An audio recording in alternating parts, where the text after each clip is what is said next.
Hello, everyone. The Connecticut League of Conservation Voters Education Fund was thrilled to host this year's annual Environmental Summit at the Connecticut Science Center in Hartford. I'm Lori Brown, the League's Executive Director, and this is the 23rd year that CTLCV has hosted the summit. This event had to be virtual for the last 2 years, so we were very excited to have this in-person gathering and also to be able to offer it to a large number of viewers watching online. There were a few technical issues with the recording this year, so we've edited it as best we can for easier viewing. For those of you who are new to the summit, this is an annual event to help identify the major environmental challenges that our state is facing and to highlight some of the legislative and administrative solutions that are being proposed. Last year, some of you may know that this was a banner year at the state legislature for the environment, thanks to many of the people who attended the summit. It's up to all of you to keep that momentum going. It's also a way for citizens who want to get involved to learn about the issues and join the efforts of the many advocates leading the way. For our part, the Connecticut League of Conservation Voters works with advocates and elected leaders from all parts of the state to fight for stronger laws that protect our environment. The summit gathering and all the conversations between advocates and lawmakers leading up to the summit help us all to be better prepared and unified in our mission to protect Connecticut's environment. The experts you'll be hearing from are at the core of this summit. They are some of the most dedicated and effective advocates on the planet, and CTLCV is very proud to work alongside them year after year. The packet of summit materials can be found on our website, including the program and bios of all the speakers. We also provided one-page briefing papers explaining many of the issues under consideration at the legislature this session. Dozens of environmental leaders provided the information for these briefs and have offered themselves as contacts for more information. We do find that these briefs are incredibly useful for lawmakers and as background for information for people who are wanting to submit public testimony. We're pleased that many state lawmakers registered and spoke at the summit. We rely on them as our leaders at the Capitol, and we encourage you to reach out to them during the legislative session. We were extremely fortunate in the morning to be joined by Lieutenant Governor Susan Bysiewicz. She's been a rock-solid champion for the environment, a leader for youth, and she's working to put Connecticut on a path to a sustainable green economy. And at lunch, we had the honor of hearing directly from Governor Ned Lamont and his Commissioner of the Department of Energy and Environmental Protection, Katie Dykes. We're grateful to both of them for their leadership and hard work to make Connecticut a nationally recognized leader on climate and energy. And now I'd like to introduce you to our new managing director, Mike Urgo. He's a driving force for the League in growing our organization, and he had a few words to say to kick off the day. Thank you. Sponsors: Connecticut Green Bay, Revolution Wind, Orsted Revolution Wind. Our steward sponsors: Avangrid, Park City Wind, right there. Regional Water Authority is a steward sponsor, and then our champion sponsors: Hampshire Foundation and the Salem Land Trust. A couple of other people that we really would not have been able to do this with is we have a number of board members who are in attendance here today. I want to make sure I recognize our board who worked tirelessly toward what you're seeing today, but all of the things that we do throughout the year. David Bingham, our co-chair, Mary Hogue, our co-chair, both are here today. Lynn Werner, our treasurer, Roger Reynolds, our secretary for the C4 board. David Anderson, Jessica Bailey, Maggie Carey, Joe McGee, Margaret Miner, Denise Savigno, who's here today. Jimmy Tickey and Adam Wood, and then our C3 board, Amy Murley, our chair, Tom Kehoe, and Mary, who sits on both boards, Mary Holt. And finally, I'd like to make sure I recognize our staff who's worked very hard to make today a reality. It does so much work. All that you see in the packets, all the things that just you don't know about that are happening. So I want to make sure we recognize Connie Akitis, our development chair, who greeted you at the door. Juliana LaRue, our policy and outreach coordinator. Asia Thornton, our communications coordinator. You can raise your hand over here, Juliana and Asia. Alyssa Prozo, who's our program assistant.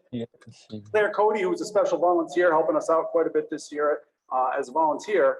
And of course, who you just heard from, our executive director, Lori Brown, who puts in tons of hours, and you all know all the work that she's doing. So we're very thankful for everyone. Yes, round of applause for everybody. As Lori said, we're going to be in and out of this room. We have the theater, which is where a lot of the presentations are going to take place. And if there's anyone that I did miss, I want to thank you for helping and making this this day, which is going to be such an important day as things progress. I'd like to introduce now Matt Plord, who's co-director of Sunrise Connecticut, which is a youth-led organization focused on stopping climate change and ensuring environmental justice. Sunrise mobilizes youth across our state to demand climate action at the scale needed by lobbying elected officials for equitable policy changes, organizing strikes and other direct actions, campaigning for climate champions, and partnering with community-based organizations at the intersections of environmental and social justice. So Matt, if you come up, thank you for giving us a few words. I don't know, I missed it. Matt also was an intern for us last year, so we're honored to have that.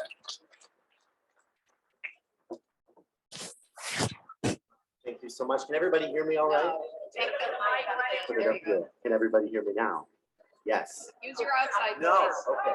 Can everybody hear me now? Yes. Right here. Okay. All right. Good. Cool. Just a moment. Well, good morning, everybody. Thank you. Good morning. I'm excited to be here this morning and offer some reflections as we kick off this year's summit. First of all, I'd like to thank Lori Brown, Juliana LaRue, and the entire CTLCV staff and intern team for their work on this year's summit and for offering myself and Sunrise Connecticut this platform this morning. As Mike said, my name is Matt Ford. I am 21 years old. I'm a student at UConn, Go Huskies. And I'm a resident of Newington, Connecticut, and I'm a longtime community advocate. I want to center us today as we start this summit in environmental justice. And I'm going to do that by telling you what environmental justice means to me. In 2017, I was a sophomore in high school when Hurricane Maria struck the island of Puerto Rico.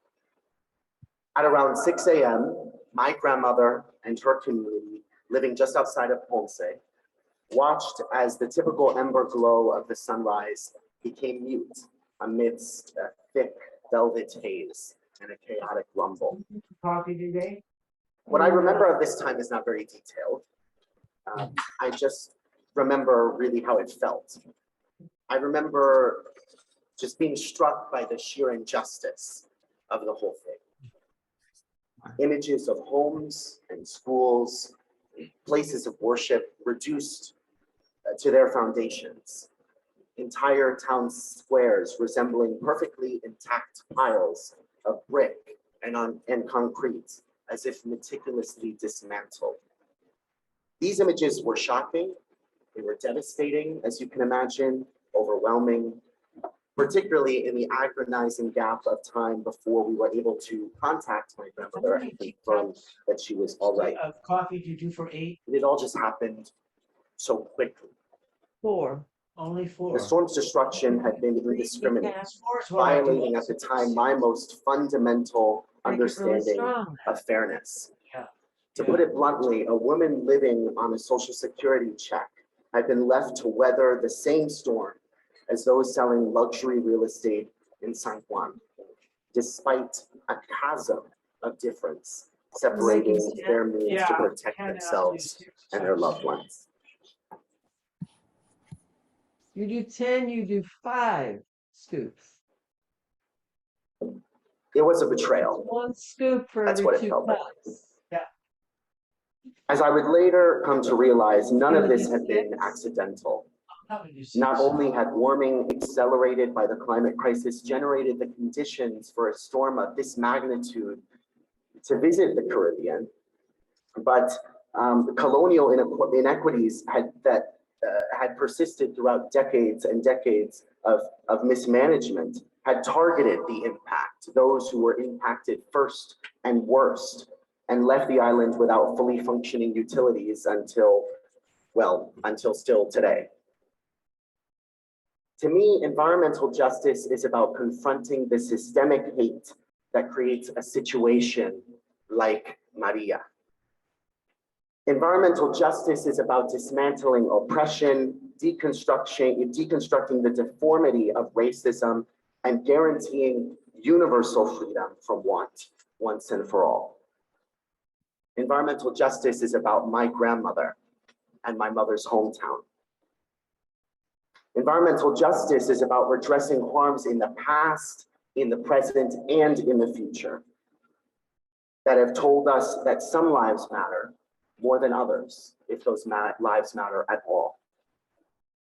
But even more, I think what environmental justice calls us to consider, and what I really hope we all here, community advocates, organizers, policymakers, members of communities and families, all of us, just as all of us, what I think all of us should consider and think of today at this summit is that environmental justice calls us to consider that what we are fighting to accomplish is only as important as how we're fighting for it.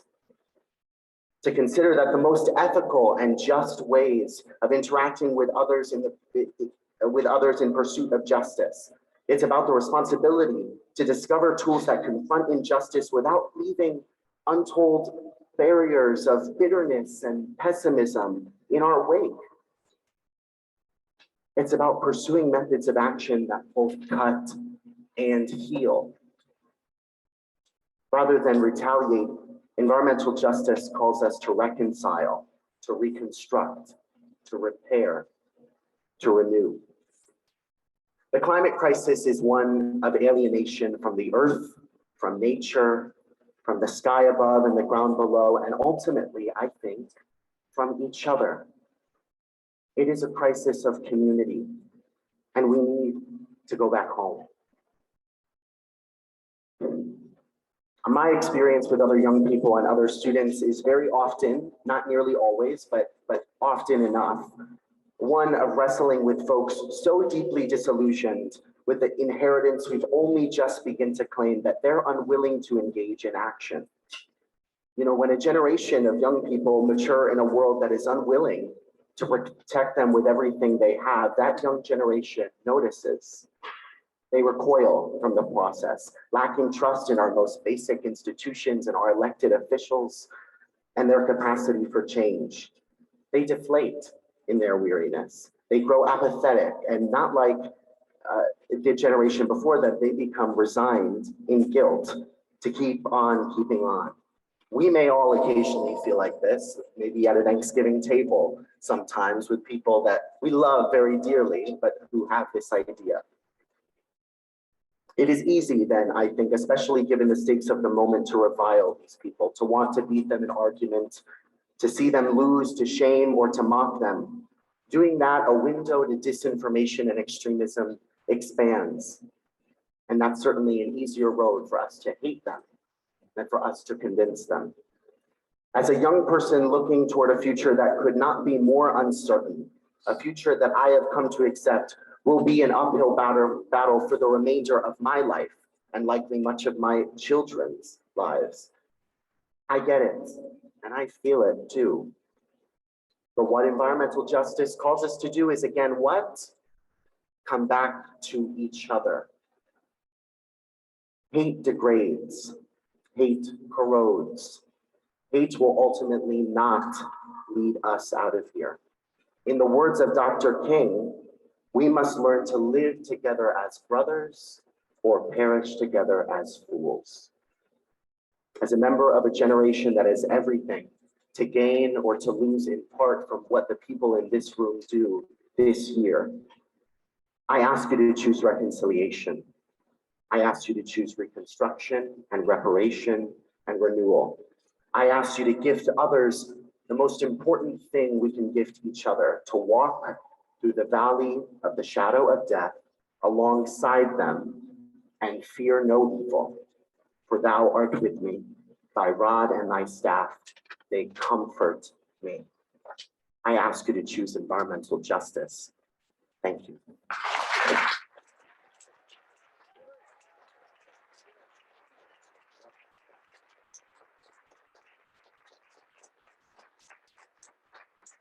And with that, I am honored to introduce Lieutenant Governor Susan Weiselitz.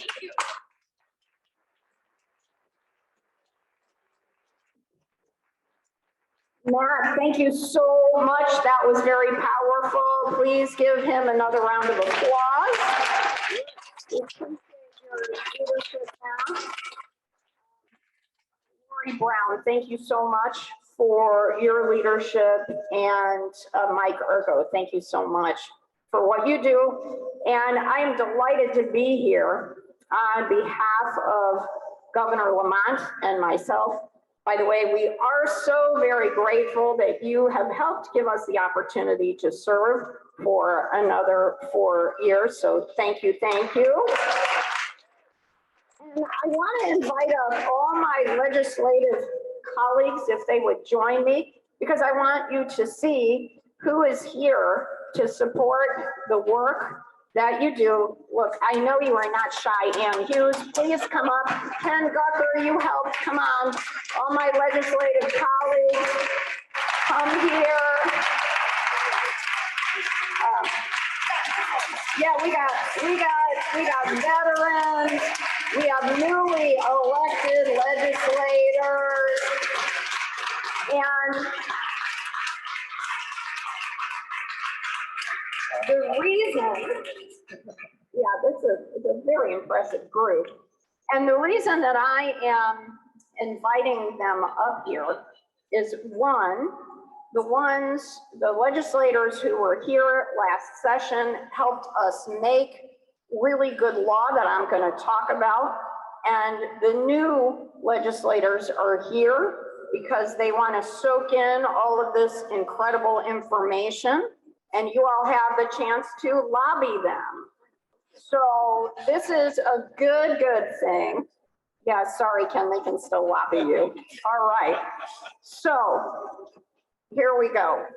I'm very honored to be here with this distinguished group, but more importantly, very honored to be here with all of you, because as I look at each of you, I know you are among the most energetic, hardworking, and enthusiastic organizers in our state to work for a more sustainable, greener, and healthier state, country, and world, and we appreciate you. Last year, we had some really good wins in our legislature in the fight against climate change. So we've made progress decarbonizing our electric grid. We've committed to 100% zero carbon electric grid target by 2040. And I keep saying to the governor, we should do that faster, right? Okay. Last year, we had legislation to provide really important direction to policymakers and to our electricity providers with the shared goal of fully transitioning the state's electric supply away from natural gas and oil to power our grid. And it provides support to help us get there. So the really important part of that legislation as well is it helps us create green energy jobs, which is really important and part of our administration's effort to help fill the more than 100,000 jobs that are open right now, and the more jobs that will be open as we move toward a greener energy future. Also, I wanted to invite these legislators up because they have been champions for Public Act 22-25, which is an act concerning the Connecticut Clean Energy Act that will help us reduce greenhouse gas emissions from the transportation sector, help improve air quality and health outcomes for Connecticut residents. I want to thank our legislative leadership because these bills that I mentioned would not have been possible but for the tenacity of Senator Christine Cohn, Representative Gresco, Senator Haskell, and Representative Lamar. They worked really, really hard. Yeah. So we still have a lot of work to do with that new law, because that means now we can focus on building more electric charging stations, making sure we're purchasing more electric buses, particularly in urban areas so that kids won't be suffering so much from asthma in our urban areas. We're going to change our traffic signals so there'll be less idling, which is also better for our environment and more. So I want to say thank you on behalf of the governor and myself for your support. We also appreciate everything that you're going to do in this legislative session, and you have this captive audience right here. And I just want to say, you know, these folks are very creative people, and I just want to give a shout out to Representative Keith Denning, who has submitted a bill for greener burial processes, and it's a really big deal, right? Help me with the term. It's terramation, not cremation, but terramation. And if anybody needs a new business idea, write that down because just brilliant. So thank you so much for all of your energy and hard work. And I want to close just by saying environmental justice is very important to the governor and I. We say that our mission is summed up in 2 words: equality and opportunity for everyone in our beautiful state, for our great state. And I really appreciate your help in achieving that. Thank you so much.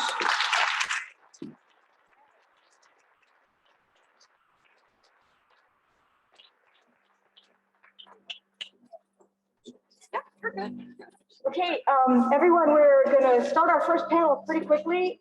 Everyone will be seeing the panels inside the theater. So if you could go ahead and we'll be coming back out here for lunch. If you could get on in the theaters, then we'll start the first panel as soon as we can. Thank you so much.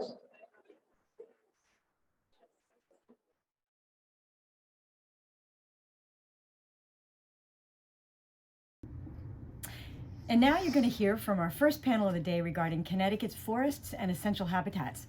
We have 4 extraordinary environmental experts who have dedicated their lives to the protection of state parks and forested lands. They'll provide you with an overview of conservation efforts in our state. They'll also outline what is needed not only to achieve our open space goals, but to ensure that we're protecting the most critical habitat that supports the natural systems that we need for clean air and water, soils, wildlife, our climate, and our health. And that goes for all communities, urban, suburban, and rural. The bios of all our speakers today are on our website. The speakers are Susan Messino, Professor of Applied Science at Trinity College, Amy Patterson, Executive Director of the Connecticut Land Conservation Council, Myra Rodriguez-Gonzalez, an urban community forestry educator at UConn, and Eric Hammerling, Executive Director of the Connecticut Forest and Park Association. And we're going to start with Susan. So I think we're going to kick it off with Susan. Is that? Oh, starting with Amy. Okay, great. Then they will self-introduce and pass the mic as you go. Okay, thanks. So is this on? Yes. So you heard us all chatting before. Wait, it's not. That's not loud. It's not on, or it is on? Needs to be louder for tech support. That's good that you didn't hear us all chatting before the. I'm panicking about how we're so nervous. Do you want to try? Lights are blinding, by the way. Do you want to try? Do you want to use the mic because it's not very? Sure. This is much louder. You have to be right up to it. Is that better? Yes. Okay. Well, thank you so much, everybody. Thank you, Lori, and your team, as always, for organizing this fantastic event. We always look forward to it, and it's really exciting to be back here, or back here for the first time, I guess, or here for the first time and back in person. It's terrific to see so many familiar faces off screen. Thank you, Lieutenant Beiswitz. I don't know if she is still here, and Matt for that terrific and inspiring opening speech. That was really something. My name, again, is Amy Blaymore Patterson. I'm the Executive Director of the Connecticut Land Conservation Council, or CLCC. We're the umbrella organization for Connecticut's land conservation community, and we work most predominantly with the state's land trusts. In the context of this panel discussion on forests and habitats, I'm going to provide, within a very short amount of time, a quick overview of the status of land conservation in the state, the status also of important funding programs, and also give you some ideas on how you can get even more involved than you already are in advancing land conservation in your community and across the state. I likely don't need to tell you, but I always like to be on record as saying and describing the myriad reasons why land is so important to our communities.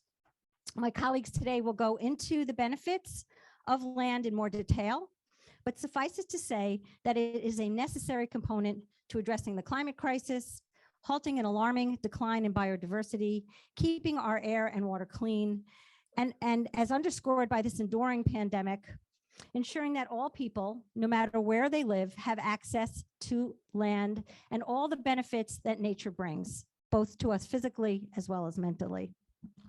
So we know that land is important, but how are we doing?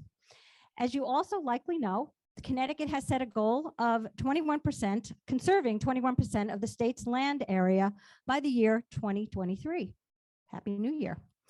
Of that 21%, the state is tasked with conserving 10% or 320,576 acres, and others, and under statute that is defined as land trusts or conservation organizations, municipalities, and water companies, 11%.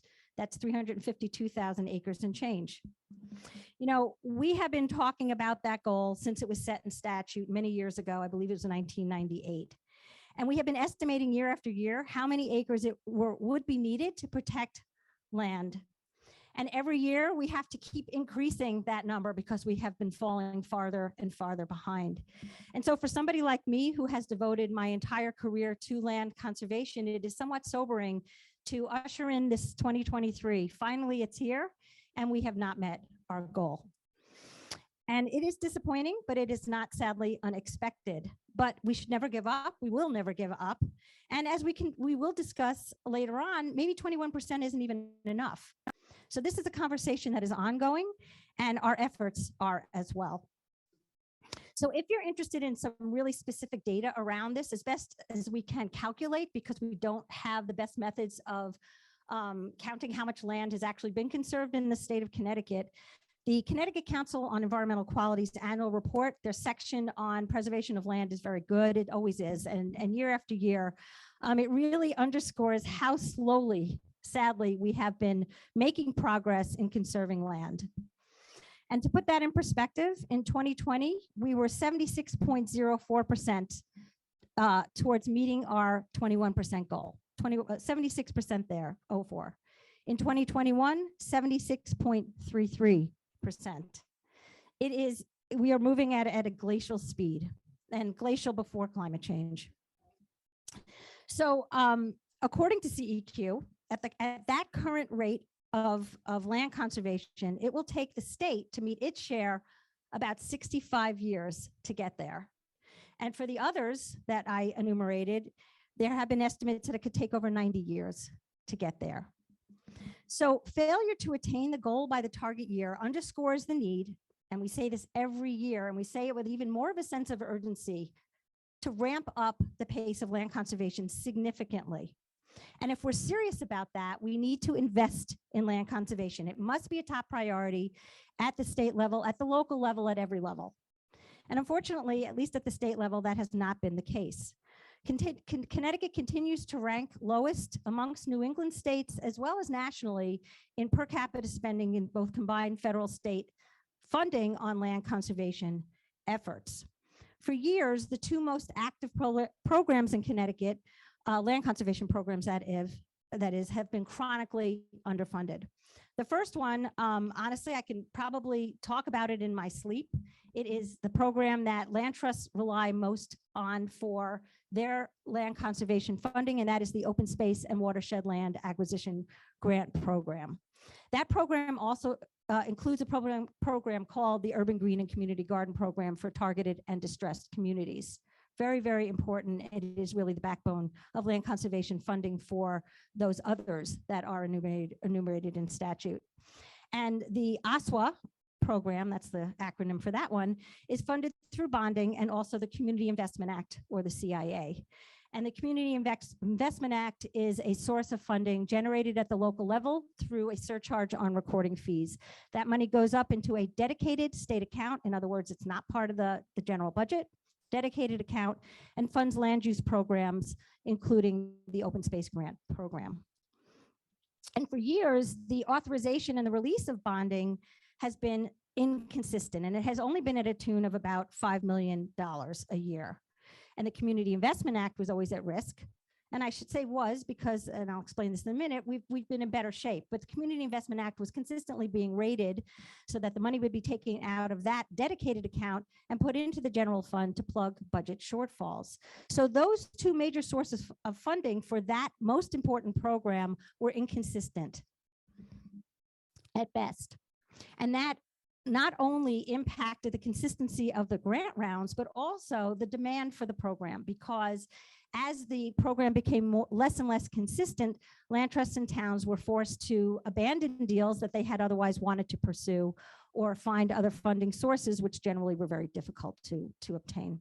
But the good news, there is good news, is that in the past few years, thanks to the current legislature and the governor, the CIA has remained intact and bonding has become more regular again. And I want to give a shout out, I don't know if they're here, to legislative champions, Representatives Gresco and Borer, for their efforts in making sure that the OSWA bond monies are consistently authorized through legislation, both through first the Environment Committee and then the Finance, Revenue, and Bonding Committee. And this is much appreciated and it's a necessary step forward.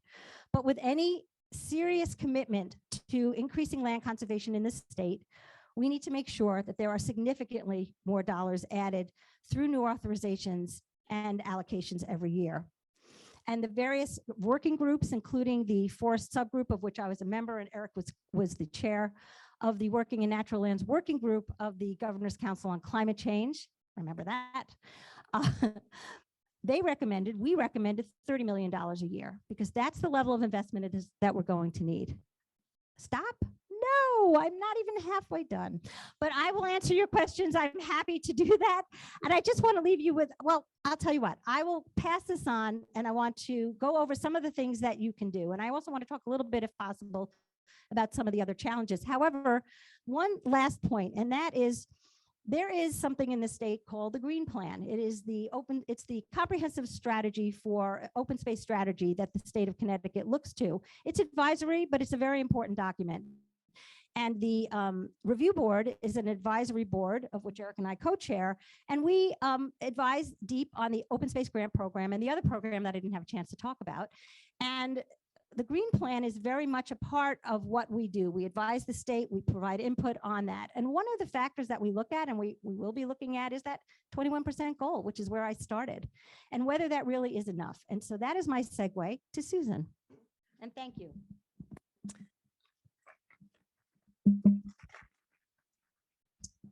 Thank you so much, Amy. That's phenomenal. And thank you for the invitation and for this wonderful in-person event. My name is Susan Messino. I'm a professor at Trinity College. My main expertise is in neuroscience, but my main passion is in brain health. And I really have only two topics, and that's healthy brains and healthy natural systems, which are the fundamental things that we all need to survive. And about 10 years ago, I was appointed an endowed chair as a professor of applied science, and I take that responsibility really seriously. And that's why I'm here today. I love New England and grew up running around in little pieces of woods in a small city in Massachusetts. And Connecticut is so beautiful. And I fell in love with Connecticut when I moved here 20 years ago. So our brains and our natural systems both evolved to be complex and resilient and adaptable. And this motivates everything I do, including my work on the Science and Technology Working Group of the Governor's Council, the GC3 that Amy just mentioned. I'm here today to be really specific and emphasize some of the priceless things we have in Connecticut, including our old forests. So forests are the natural ecosystem here in Connecticut. And everyone on this panel, and most of you know, that forests solve and prevent multiple different problems that I don't have time to go into. We need them for many things, and there's so much that we don't know. We're still discovering new species here in New England, often in old forests. This is our sources of new medicines and understanding what's underground, what's in the canopy, how does this whole system work? I've done a lot of reading on this, and a forest ecosystem is more complex than the human brain. And as a neuroscientist, and I can understand what that means. It's pretty awe-inspiring. Right now, there's an international consensus that we need to strongly protect 30 to 50% of our land and water to kind of keep this mothership going. And we need to be strategic about what that 30% is. We just can't protect Antarctica and a desert. We need to protect biodiverse areas, different types of ecoregions, and we need to protect corridors for species to migrate and survive.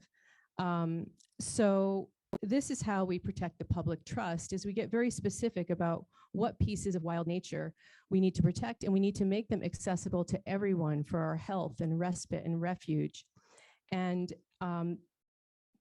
so this opportunity to identify and protect old forest is part of a raised bill in the legislature this session, 5592, raised by Melissa Osborne, a new representative in the 16th district.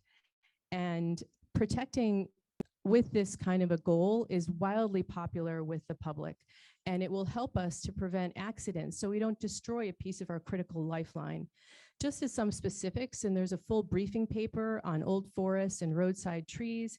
These old forests and big trees are just carbon powerhouses. They continue to accumulate carbon and diversify for hundreds of years above and below ground. Connecticut has the most carbon-dense forests in New England, and one large tree contains the carbon equivalent of thousands of small trees. There's just incredible biodiversity and entire worlds contained in these systems. So I want to mention that I know I'm using the word old, but the vast majority of our forests are still very young, and only about 15% of our forests in Connecticut are over 100 years old, and trees live for many hundreds of years. Far less than 1% could be considered old growth, which is approximately about 150 years in this area. So we're still recovering from massive landscape level clearing that occurred in the New England region, and we're so lucky that our forests have recovered. So, and this is not just in the areas of Connecticut where we have the oldest and the most technically old growth forests like northwestern Connecticut. There's also incredibly old, beautiful forests in Hartford. There's a pre-Revolutionary War trees on a floodplain forest on the North Branch of the Park River. There's incredibly old trees in an old forest in the 10 Mile Woods in Keeney Park, which is the landscape that Frederick Law Olmsted, the founder of landscape architecture, visited as a boy. We have these crown jewels here in Hartford, and connecting people to nature and for the health benefits and to promote public access for everyone were driving goals for Frederick Law Olmsted when he did his work. So these old forests are really refuges for all of us and for all species, and we have a rare opportunity to match among our climate goals, our biodiversity goals, our public health goals, and what the public wants. I participated as part of a team in a public values survey a few years ago before the pandemic about forests in southern New England. And one of the questions, it was included public health people, policy people, ecologists, climate people. And and it was completely anonymous. We paid for an extensive survey. One of the questions was, do you support protecting old growth forests in New England? The response was over 99%. As a professor, I know you can't get 99% of students to spell their name correctly. So it was astonishing to me. One of the other questions is, how much of southern New England do you think is protected as a natural ecosystem? We described what that was, predominantly for natural processes. And the answer was 20%. And then how much do you think should be protected like this? And the answer was 40%. And the actual answer is 1%. So this is something that it's not me putting out this data. There's in the briefing paper, you'll see there's a dashboard that's taken from Wildlands and Woodlands. This is something we really need to get serious and focused on so that we don't have accidents. This is for the future. This is for all of us. This is for our young people that need a place to fall in love with and know they can count on that to be there for them, so that we can watch natural processes unfold and learn more about the beauty of nature and be in awe of it. And nature is one of the most powerful ways to promote awe. And awe itself promotes compassion and empathy and altruism and decreases our egos. And we need more community, we need more humility, we need more compassion, we need more truth, and we need to all work together and get on the same page so that we can have a great state and have a great future for all of us. And I really went off script on my notes right now, but I'll just end up with saying, as a neuroscientist, I know that our brains are the problem because habits are so powerful and hubris is so powerful. And we have a quantitative bias to always doing more. So whenever there's a problem, we want to do more. You give another medicine, you find another engineering solution, you think about more stuff to do because we have so many neurons, they're all going around in circles saying, I can do stuff. And technology is exciting. I work in a very high-tech lab, but we have opportunities where we need to do, and we must think about doing less. Be quiet and think carefully about what we're doing, because these natural systems are our lifelines for all of us and all species. Thank you.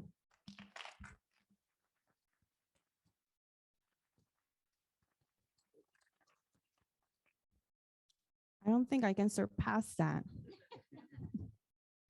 I'm glad Dr. Susan gave all this background because I'm not from Connecticut, and I struggle sometimes when I get invited to sort of things as an urban forester to, talk about forestry, when I guess the way that I've experienced forestry is slightly different from sometimes what people expect me to talk about.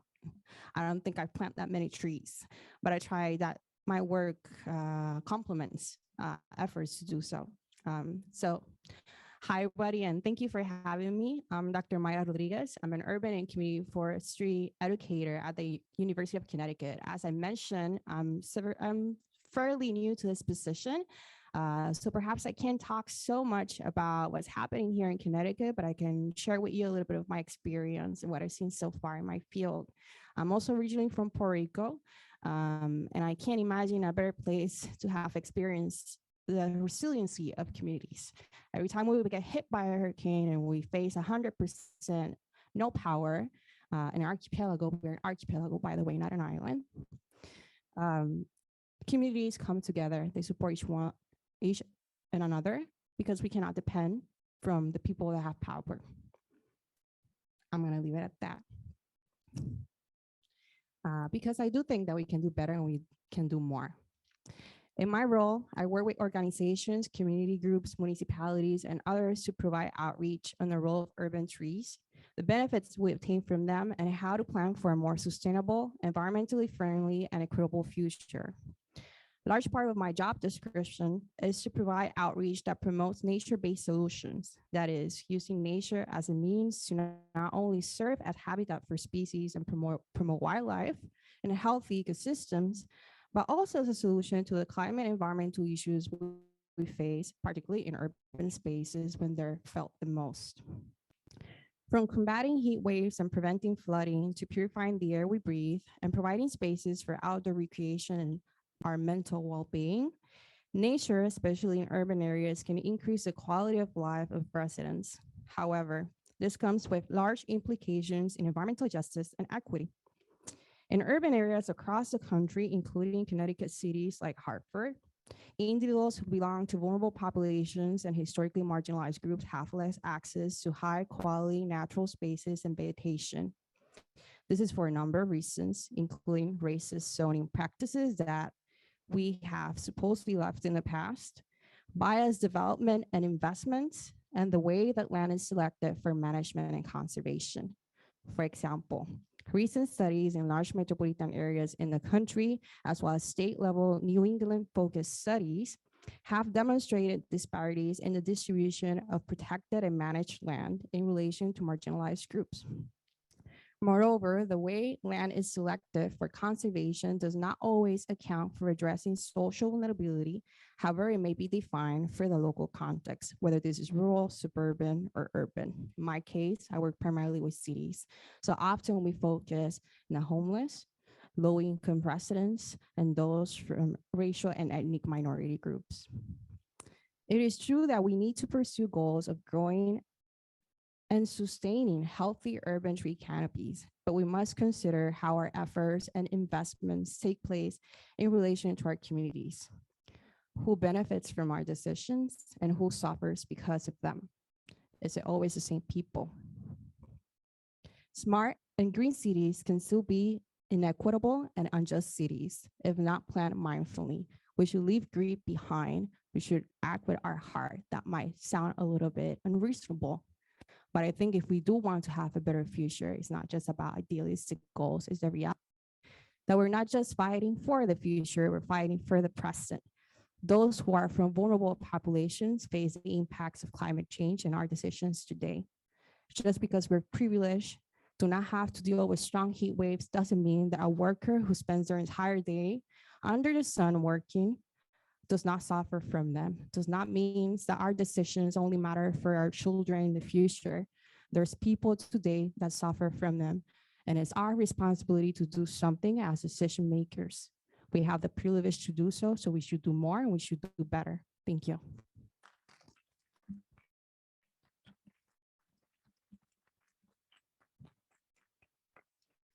Thank you, Myra. It's getting harder and harder to be the next person, but I'm the last on this panel. And then we'll open up to your questions. So I hope you have some. My name is Eric Hammerling. I'm the executive director of the Connecticut Forest and Park Association. And I want to thank you all for being here today.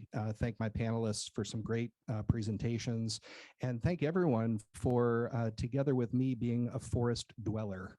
Why do I say we are forest dwellers? Connecticut is almost 60% forested. So we're all forest dwellers, and we should care about the future of forests.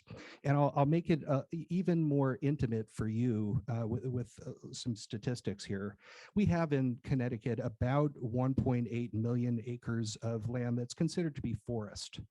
And there are about 3.6 million of us. So that means each of us is responsible for half an acre of forest in Connecticut. So think about if you are going to do something about that half acre, what would you do to make sure that it stayed forested? Well, fortunately, there are some resources that you can think about for how you care for your half acre. If you look at a couple reports that were put out over the last few years.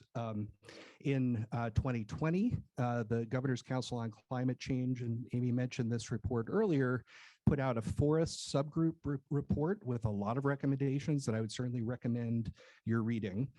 As an outgrowth of that, there was a report in 2021 called the Policy on Resilient Forests for Connecticut's Future.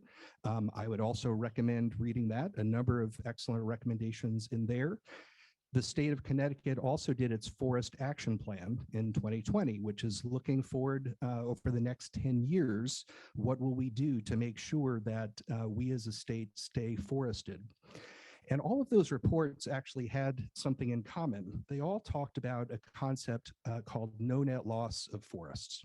And I'll mention a little bit about that and then pivot to talk about parks, which is another issue that hasn't yet been mentioned, but I know is a priority to many of you. So no net loss of forests, if I was gonna put it in just a few words, that's basically an umbrella term for actions that would do several different things. Number one, keep forests as forest. Number two, protect healthy, intact forests. Number three, offset planned or permitted forest losses. Number four, provide financial incentives for stewardship, forest retention, and forest resiliency. And number five, protect urban forests, build more parks, and plant more trees. Pretty simple. And I'll tell you that if Connecticut were to do this, we wouldn't be the first. The states of New Jersey and Maryland both adopted no net loss of forest policies many years ago. In fact, in the 1990s was when they first said, you know, we want to try to do something about our dramatic loss of forests and parcelization of forests. So those states both said, you know, we have about, I'll take the Maryland example. They said, we're about 40% forested, and we want to stay 40% forested. So what should we be thinking about? Well, on one hand, we should be thinking about planting trees for the future. On another sense, we should be thinking about how we develop as a state. How can we avoid the loss of forests? And also they said, how can we compensate the people of our state in those incidents where forests are going to be lost in some way, shape, or form? Interestingly enough, if you take the New Jersey example, most of the tree planting that happens in urban areas in New Jersey is funded by the state's Department of Transportation. Isn't that interesting? When they remove trees along roadsides in New Jersey, there is a responsibility for the State Department of Transportation to first talk to the state's Forest Service. It's a state agency, but they're called the Forest Service in New Jersey. They have a plan, and they have a responsibility to plant trees to compensate for that loss. Now, obviously, ideally, we'd like to avoid losses in the first place, and ideally in our urban areas and really across the state, make sure that we are caring for our healthy trees to keep them healthy far into the future, and certainly focus on protecting special habitats like old forests as well. So a lot of issues there. I'll just quickly shift to parks before we run out of time. So it's maybe getting a little, I'll say there's maybe an overuse of the word crisis, extending it to several things. But I also do think we have a crisis when it comes to the number of people available to care for our state parks. Now, if you think about it, and if you have witnessed this over time, we have in Connecticut some really incredible resources associated with our state parks. And the people who are working in our parks, as you know, over the last couple of years, many of us, because of COVID, were able to work remotely. When you're caring for parkland or forest land, you can't do that job remotely. And our forest workers were frontline workers over the last few years.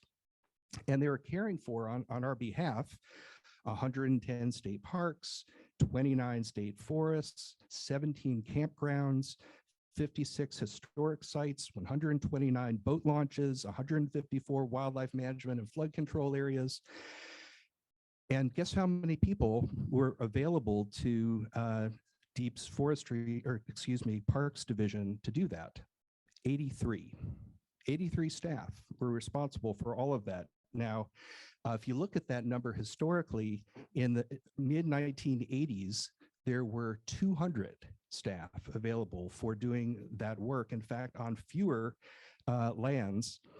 And what has been the result, even looking at it on the scale of the last 20 years, is over the last 20 years, we've lost 41 field staff positions in the Parks Division. We can't keep doing this. You know, Amy mentioned that we are near the bottom of the country in terms of the funding that we put towards open space conservation compared to other states. We are 48th in the nation in terms of our investment in state parks compared to, you know, on a per capita basis compared to other states around the country.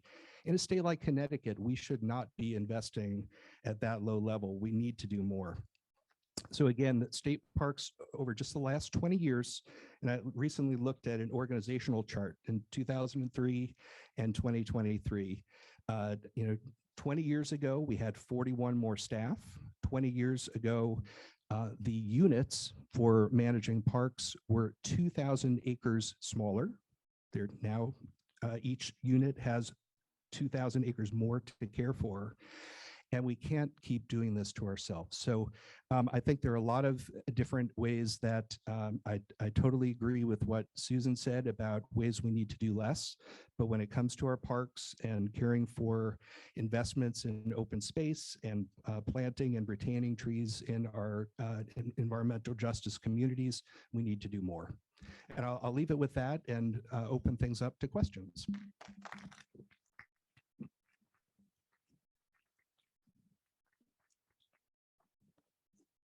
Okay, so we have 5-6 minutes for questions. Any questions? Well, so the question was, what is the climate impact of cutting down an acre of forest? Now, not every acre of forest is identical, so it's a little bit hard to come up with a specific figure. But I don't know if you're thinking, Susan, about a particular, if you're talking about an old growth forest, that might be a good statistic to provide. Oh, sorry. Yeah, for an old forest, it would be several hundred tons of carbon to cut down that forest. Yeah.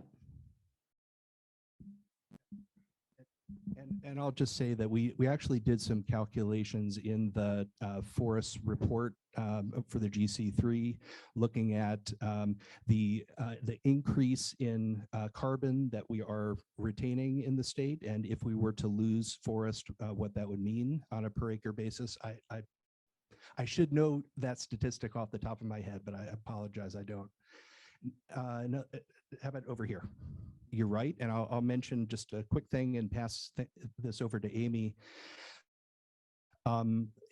Yeah, the good news is that many of those positions have been rehired or in the process of being rehired, and there is funding available through the IRA to help fund park infrastructure, which is about $52 million for park infrastructure was supported this last year, which is outstanding. Really an incredible investment in park infrastructure.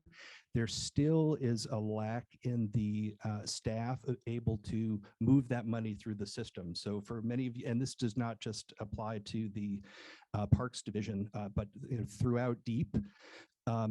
Funding is hard to move, and when there is a lot coming at once, we have seen the look amongst DEEP staff of, oh no, how are we going to handle this? There needs to be additional staff to be able to do that well.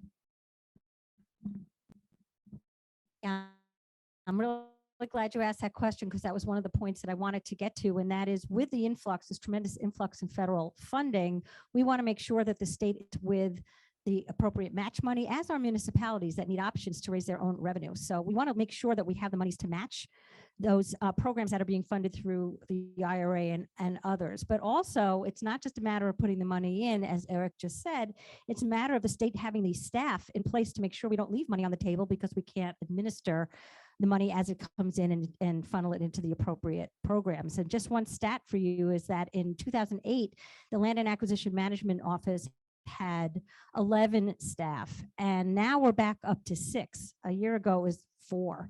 And so it is good to see, and we're really appreciative of the commissioner's dedication to getting those staff numbers up, but we're not nearly there. And if we want to make sure that we're not leaving those federal dollars on the table, we need to make sure that DEEP is equipped with the staff it needs to administer those programs. Just before, I just want to add a follow-up. When I was answering the carbon question, I was actually referring to, I know this is wonky, but the CO2 equivalent, not the actual weight of the carbon. So that would be like in CO2 tons. Sorry, next question. Yeah, so it's a good question. The question was to talk a little bit about the 60% forested. What does that mean? What is, how do we define forest and related? So a forest is defined as a group of trees of 1 acre or more at a stocking level of at least 10%. So what that means is there are many trees, individual trees in communities that are not considered to be forest, that are not picked up in that number. And when I say 60%, approximately 60%, the number has kind of varied between 55 and 59 to 60. Where do we rank nationally? We're the 13th most forested state on a percentage-wise basis. And it's actually pretty incredible in Connecticut because we are such a suburbanized state that we have so much forest. I think it's something we should be very, very proud of. We should be taking action to try to maintain that. And because of all the benefits that forests provide, that's essential for us. We have time for one last quick question. Juliet?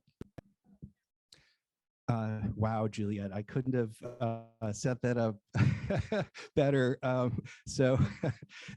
Juliet Kane, everyone, I've been very fortunate to work with her on a few different things. The question was, are we closer as a state to becoming a no net loss of forest state? I'll just say I hope so. I was really encouraged to see the Environment Committee at its meeting yesterday raise a bill to consider Connecticut becoming a no net loss of forest state. So we're eagerly looking forward to see the contents of that bill, and I hope it's going to be a great opportunity for a step forward for us. So thanks for the question, and thanks again to the panelists and to all of you.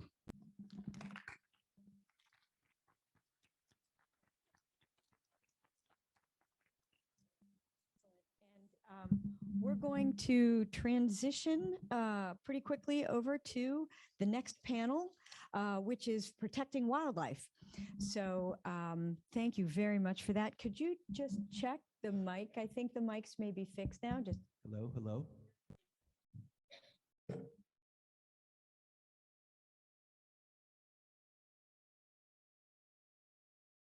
Okay.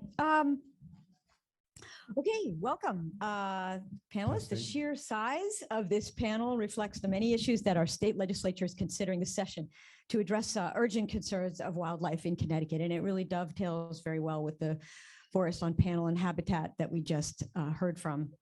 So all of our panels are actual experts, I mean, real experts in their fields. And I am really grateful to them for all the hands-on work they actually do day to day. You have no idea how much they do. I know, I've been out in the woods with them. I know what it is, what they're dealing with out there.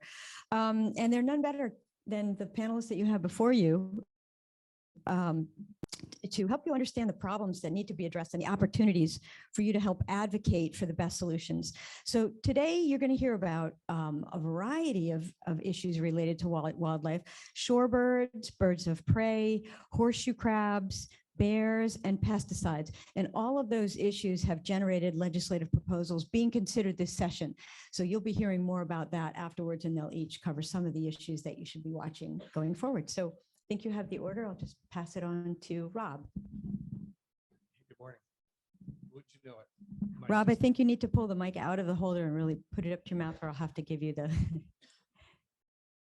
I borrowed my wife's iPad and I don't have the code. So it is what it is. I'm just going to go ahead and speak about what I love about it anyway. Okay. So what I want to first talk about, I think we can go up there. There it is, the Recovering America's Wildlife Act. First of all, my name is Robert LaFrance. I am the Director of Policy for Connecticut, and I used to work at the Connecticut DEEP for a number of years. I was their Director of Government Affairs, so I have a very strong understanding of what happens at the department. One of the things we worked on as a national organization, I work for the National Audubon Society, is something called the Recovering America's Wildlife Act. The Recovering America's Wildlife Act, as you can see up there, would have provided the state of Connecticut anywhere between $7.8 and $10.7 million a year in federal funding to support wildlife management activities in the state of Connecticut. Switch. How's that better? Good. So in essence, we did not get that passed this year, not because of lack of trying, but because we couldn't quite get it over the goal line. At the same time that did not pass, a number of other major initiatives did pass. And what that means to the state of Connecticut is we have alternative funding sources that are available for other types of state of Connecticut expenditures, which means the state of Connecticut needs to step up its act and start to fund wildlife and the wildlife division in a way that it should be funded. You heard earlier from Eric talking about the fact that we don't have enough funding to support folks in the parks division. It's even worse, in my view, even worse in the wildlife divisions and within the Bureau of Environmental Conservation. We need to focus on general fund increases in that branch. We need more money in environmental conservation, which is basically natural resources protection. All of the work you're going to hear about here today requires staffing from the Connecticut Department of Environmental Protection, Energy and Environmental Protection, to be able to do that sort of work. So as we start to talk about more of these things, please remember, and legislators, please hear me. We need more funds for those type of activities. The one thing I will focus on, in my view, from a wildlife perspective, I think we need at least 10 more wildlife biologists. I know that seems like a big number, but I think it's necessary, and at least one new assistant director. The current director of the department has been there for a long time. Her name is Jenny Dixon, and she did not retire in this early retirement phase. But if she were to go, believe me, a lot of institutional knowledge would go out with her. Next slide, please. So one of the things I want to talk about is what is it that the Wildlife Division does? Take a look. I think many folks have seen up there the Connecticut Wildlife Magazine. You can get it. It has all kinds of information about everything from amphibians to birds to you name it, anything that's in Connecticut having to do with wildlife, they will have information about it. And it's important, take a look at the reminder of the other things that they do as a division. They take care of all kinds of issues from wildlife diversity to conservation education to educating folks about hunting and fishing rules. And in the branch of environmental conservation, you have the Bureau of Natural Resources, which includes not only the wildlife division, but also the forestry division and the fisheries division, all of which also are important, significantly important to the type of work we do as advocates for those things. Now I'm going to talk about a couple of proposals we'd like to see passed this year. Next slide, please. So there it is, the piping plover. Piping plover is in Connecticut is a species that is threatened. And as a result of its threatened species, we've worked with many other folks, many volunteers, to do something where we go out and we walk around the coast and we put string fencing around that coast. That string fencing is important because it keeps people away from the piping plover. Now, the piping plover, unfortunately, doesn't have the best ecological strategy for being able to expand its population.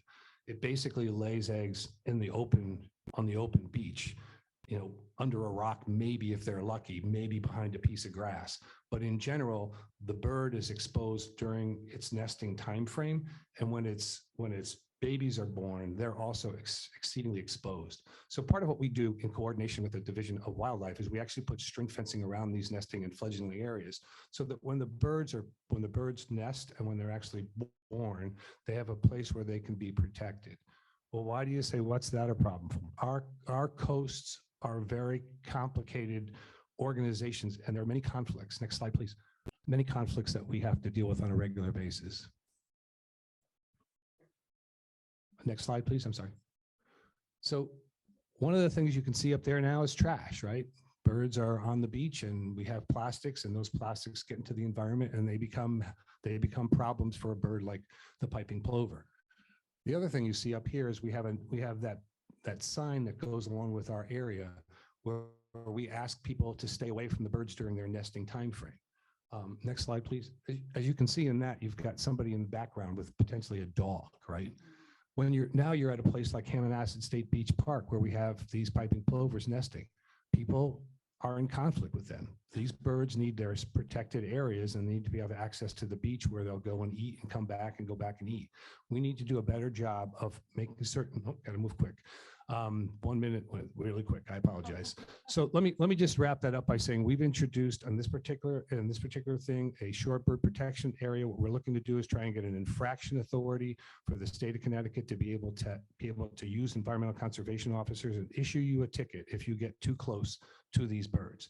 The second thing I want to talk about in my minute left is, and you can go all the way to the end of my slides, is something called the Lights Out Initiative.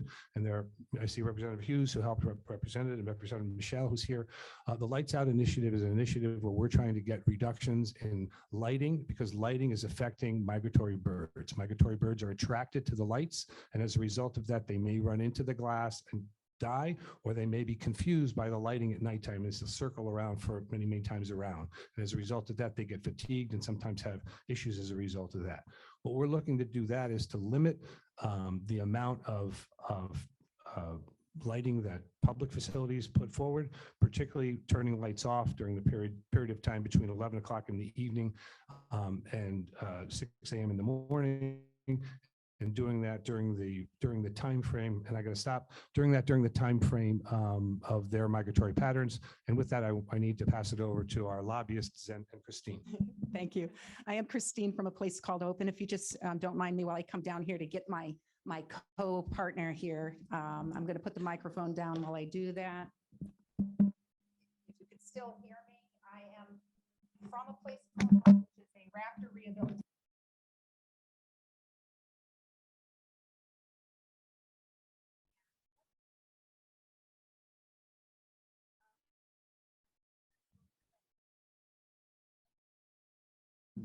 Thank you, Lori. Zen is an ambassador bird. He's been with us for 13 years, and he is a perfect example of a species that's very common here in Connecticut called the barred owl, B-A-R-R-E-D. Barred owls are one of the nighttime predators that are unfortunately affected by the poor choice and overuse of second-generation anticoagulant rodenticide poisons. I am here today. I've been asked to talk about rodenticides. I'm no expert on rodenticides, but as a wildlife rehabilitator for predatory birds of prey in particular, I am actually an expert witness to the awful, horrific consequences that are happening because of these poor choice methods. I'm hoping that my slides are playing. I have photographs that should be playing behind us. I can't tell. Move them along past mine. You need to go to the next set of slides. So what you're going to be seeing up on the screen is actually moving pictures of some of the faces of victims of second-generation anticoagulant rodenticides. Now, a lot of you might be saying, what are second-generation anticoagulant rodenticides? They are the method used to, poisons used to take care of rodent issues. And unfortunately, the way that they work is that they inhibit the body's ability to produce vitamin K. Vitamin K is something that we all need within our bodies in order to clot or coagulate our blood. And without it, you hemorrhage to death. And basically the death process for any of these victims is a horrific long death process. It can take anywhere from 2 to 10 days. And the reason for that is because whatever eats that poison, whatever reserves of vitamin K are in their bodies has to be depleted before they actually succumb to the devastating effects. It's a very popular rodent control choice to use because it is affordable, it's efficient, it's effective, and it works fast, really fast. But as you can see, hopefully, nope, there are bait boxes that this compound or ingredients are placed inside of where the target nuisance rodent is supposed to go in and eat that bait and be taken care of. They go off to die somewhere away from the bait station. That's one of the big problems, is that they don't die at the bait trap itself. Unfortunately, whatever eats that bait is going to eventually succumb to the poisons and go off into the environment where our predatory birds of prey and predators of all kind are out there waiting to find their food, which is often most of those animals that are eating the bait. So you see, the bait boxes are actually with a hole that's pretty big, and anything that goes inside that can fit inside the hole or put its head inside the hole can become a victim. Predatory birds of prey, unfortunately, their primary diet being rodents, are going to be affected. And at a place called Hope, our rehab center, we started to notice an increase in the cases coming in. Oh, I'm so sorry you're not seeing them. The animals that are coming in over and over for us was so much that we decided we need to test some of these specimens because nobody's doing the test in our state to find out what the cause of death is. We have submitted to date 30 specimens to UConn. And out of those 30 specimens, 25 have resulted positive for the second-generation anticoagulant rodenticides. Again, it's a popular choice poison because it's so effective. But since the United States Environmental Protection Agency cannot mitigate the consequences of these horrible poor choices, and since the US Environmental Protection Agency is unable to regulate these poisons, these potent ingredients, where they are not in the hands of consumers. Everyday consumers can go online and actually purchase this stuff that is supposed to be regulated. It's loosely regulated, and these regulations are not enough to protect our state of Connecticut. It is up to us here in Connecticut to protect our wildlife and to protect all the animals involved, as well as all the domesticated animals that can eat this bait and this poison as well as small children. It's leaching into our soil. It's leaching into our water. There have been studies done all over, not just here in Connecticut by a place called Hope, but in neighboring states and across our nation and across the globe. And the studies are redundant because they come back with the same results. 75% to 100% are testing positive for second generation anticoagulants. Again, it's a popular choice method because most pest management professionals are going to be using a product that works that quick and makes it look like the problem has been taken care of. But rodents are very prolific. So what happens with rodents is when their populations feel threatened, they actually will become more prolific to make up for the loss. Pest management professionals are really good at using this product because it's a repeat product, meaning it's something that has to be reapplied, and it's something that is a service-based contract. So are my slides playing? Yes. Okay, so this slide compilation are birds that actually physically came through our center. And let me tell you something. These birds did not make it. All of them died, and they actively died in my arms.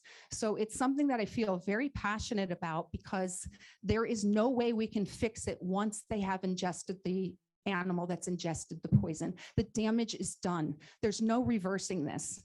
So please, when the opposition tells you, oh, there's an antidote, vitamin K injections. Yeah, that's true for, let's say, your pet, if you know your pet got into poisons, or your small child who maybe picked up the poisonous bait. It's not true for our wildlife, who will mask their symptoms until it's too late. So these birds all perished because of this poor overuse of this choice method. Again, Connecticut, please support a bill to ban. And I think the bill number is 5594. If I remember correctly, it was just signed yesterday. It's a bill to prohibit the use and the sale of second generation anticoagulant rodenticide poisons statewide. And the reason why it's to get rid of the use and the sale is because, again, anyone can get this stuff currently online, even though it's supposed to be regulated where only pest management professionals can focus on using it. Its original intention was actually for really, really big health hazards, situations where there were health hazards where they felt that it was necessary to use those potent poisons. But right now, you can see these bait boxes everywhere you look. Anywhere you go, it's on the foundations of every structure, and alternatives exist between sanitation, exclusion, and new technology products like smart technology, where you can actually use internet-based trapping systems that can be applied and installed under city streets. It's great for commercial buildings and commercial use, as well as our cities where it's highly populated and there's less ability for sanitation or everybody being on the same page. One last thing, fertility control. That's the newest thing that I'm really excited about, because when you think about fertility control with humans, you think about hormones.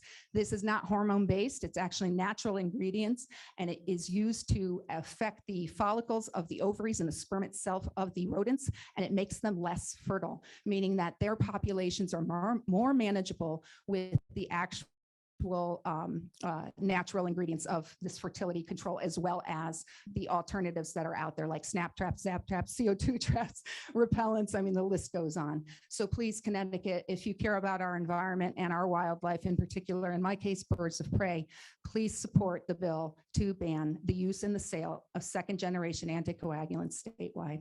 Thank you for this opportunity.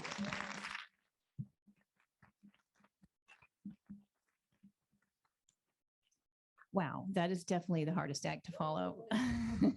My name is Louise Washer. I'm here on behalf of a coalition of advocates called Connecticut Pesticide Reform, CPR, and as a member of the board of the Pollinator Pathway. Pollinator Pathway is an organization that was started by a group of volunteers in Norwalk, Wilton, Ridgefield area, and is now in 96 Connecticut towns and across 11 states. Our mission is to restore pesticide-free, safe, connected habitat for pollinators to help slow the declines in their populations. know if my slides are going to come up, but the quick growth of the pollinator pathway has been spurred by reports from the scientific community warning of an insect apocalypse. Most of us know, for example, that the monarch butterfly populations are down 90% in the last 20 years, and that the bees are in big trouble. The rusty patch bumblebee, for example, which used to be common in Connecticut, has been in the headlines because it was added to the endangered species list. We all also know from listening to reports from COP15, the recent UN World Meeting to address biodiversity loss, that the global rate of species extinction occurring now is at least tens to hundreds of times higher than the average over the past 10 million years. The reports out of COP15 helped us all understand how climate change and biodiversity loss are interlinked, and that, as one New York Times reporter summed it up, biodiversity loss and extinction are as grave a threat to the survival of our species as climate change, if not greater threat in the long run. One way to think about this, I don't know, I do have a picture of this, but I don't know if it's going to come. But one way to think about this is outside of COP15 meeting, they had this giant Jenga game, which, you know, each of the pieces of wood that's being pulled out was to represent a species lost. And we don't know when those pieces being pulled out will result in the collapse of the ecosystems that we depend on. So we all know at this point that it's past time for us to take direct action to address this issue. We need to respond to biodiversity loss with the seriousness and creativity we are using to try to solve climate change. Part of that solution involves pesticide reform. Luckily in Connecticut, we have some real low-hanging fruit when it comes to common sense action we can take on pesticides. The pollinator pathway and our CPR group are supporting a ban on the use of neonicotinoid pesticides, neonics for short. We're supporting this ban. There's a bill that's been raised by a few people. Thank you, all of you. It would ban the use of neonics on lawns and ornamental landscaping. In other words, the cosmetic uses in Connecticut, and on the use of neonic-coated seed. We have over 2 decades of science. I don't know, we don't really need the slides. We have over 2 decades of science on the effects of neonics. They're neurotoxic insecticides linked to massive bee and insect losses around the globe. They're systemic pesticides, so they permeate the plant to insects. Insects are keystone species. They form the base of complex ecological food webs upon which we all depend. So increasingly,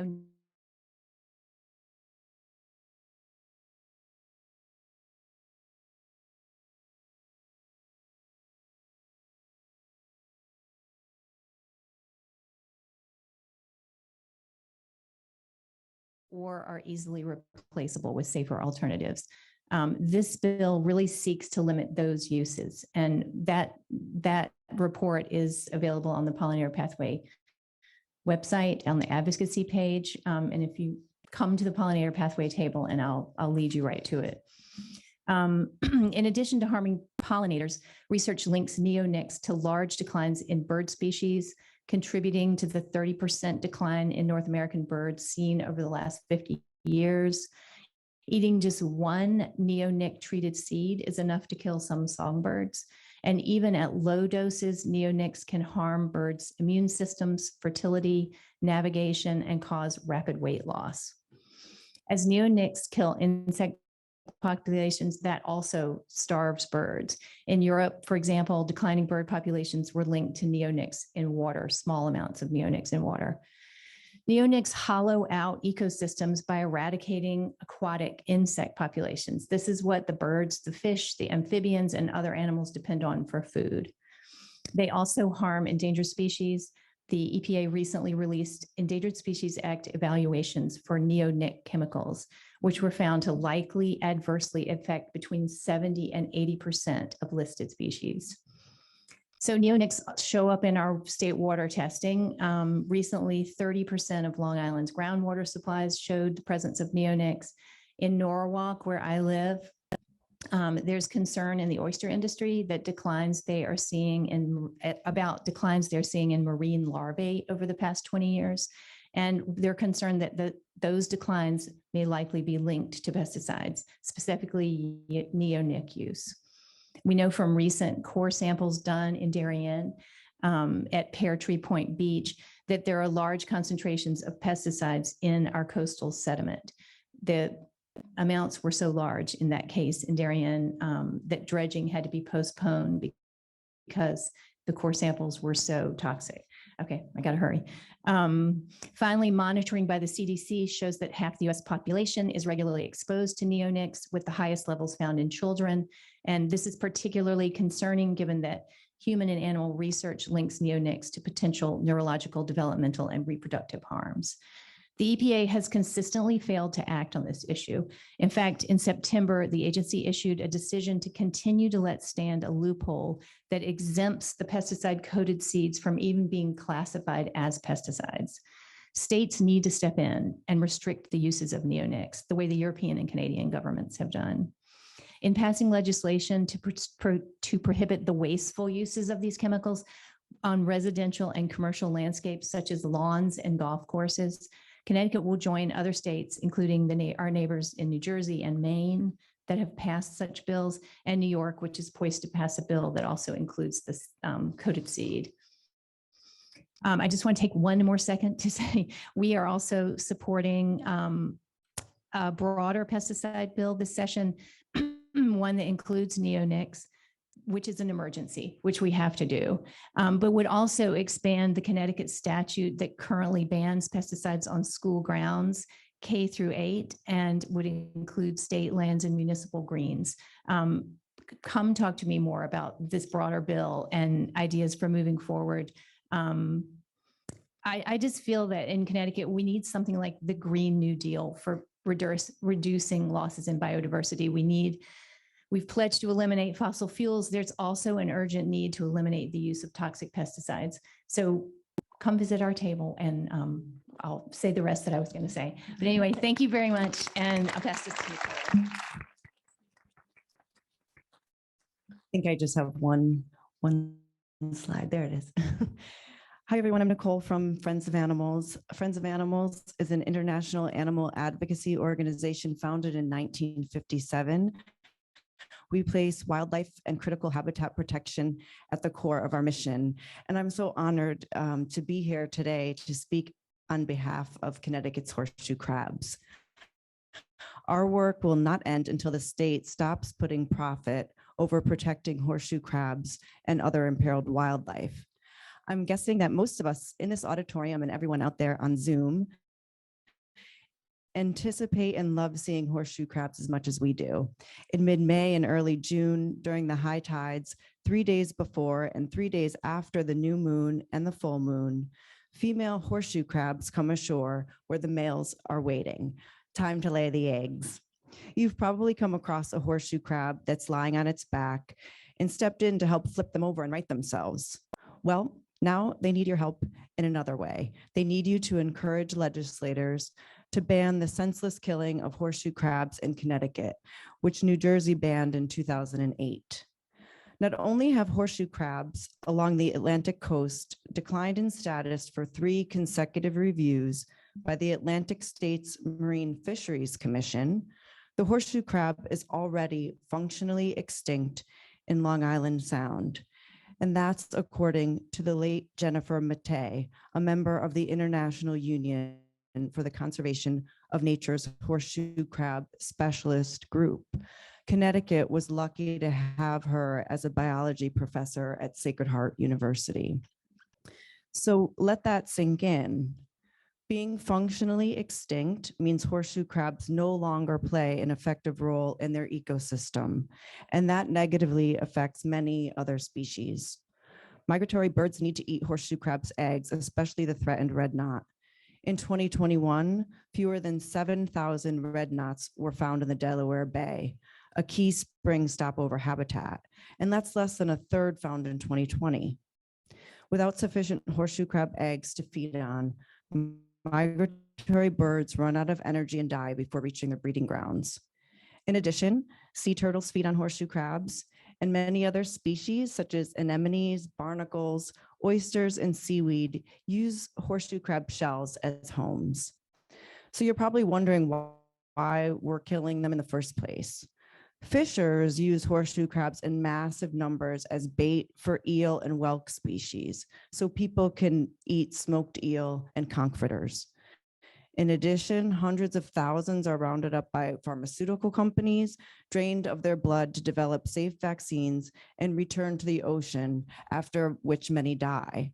However, we no longer need to use horseshoe blood because more than 20 years ago, scientists created a method to synthesize the compound found in horseshoe blood without involving horseshoe crabs anymore. It has been approved in Europe, Japan, and China for the exact same test for which horseshoe crab blood is used in the United States. In Connecticut, however, horseshoe crabs are being killed specifically for bait. There are 16 commercial bait fishers licensed to kill horseshoe crabs. Unfortunately, DEEP's new regulations still allow each of those permit holders to kill 150 horseshoe crabs per day in 2023 from May 22nd to July 7th, excluding weekends and 5 days around the full moon in June. So that means theoretically, each license holder could still kill a staggering 4,950 horseshoe crabs this season alone. And those numbers don't even address poaching, which clearly is going on from what residents who live on the shore have reported to us. Not to mention, even with the new regulations, Connecticut's annual quota is still an appalling 48,689 horseshoe crabs. The good news is you can help save horseshoe crabs from extinction. Legislation that would ban the killing of horseshoe crabs statewide that FOA helped draft has been reintroduced this year by State Rep Joe Gresco, co-chair of the Environment Committee. Yay, Joe. I'm not sure if you're out there, but he championed the 2017 ban in Stratford after Westbrook, West Haven, and Milford were declared no-kill zones by the Atlantic Marine Fisheries Commission. And his genuine love for these ancient mariners gave the state bill the energy it needed to pass by a unanimous vote in the Connecticut House of Representatives last year. However, the Senate failed to vote on the bill before the end of the session. So we're starting all over again in 2023, but we're positive and believe we can get this much needed legislation across the finish line if Connecticut residents call their state senators and state reps to co-sponsor the bill and to support it when it gets called for a vote in their chamber. This year's bill is actually going to move forward without a carve out for the pharmaceutical industry. So while horseshoe crabs are not being rounded up for their blood in Connecticut currently, they can still be targeted in the future. It is awe-inspiring that horseshoe crabs have figured out how to harmonize with the environment for the last 500 million years, and we think humans can really learn a thing or two from them. Thanks very much.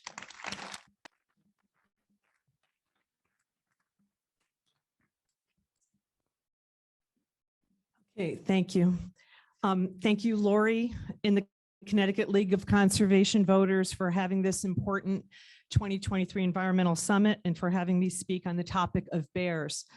My name is Annie Hornish, and I'm the Connecticut State Director for the Humane Society of the United States, our nation's largest animal welfare organization. Next slide, please. The HSUS is happy to be part of the Connecticut Coalition to Protect Bears. Through educational outreach and legislative advocacy, we promote the proven non-lethal strategies that allow people and Connecticut's native black bears to coexist peacefully.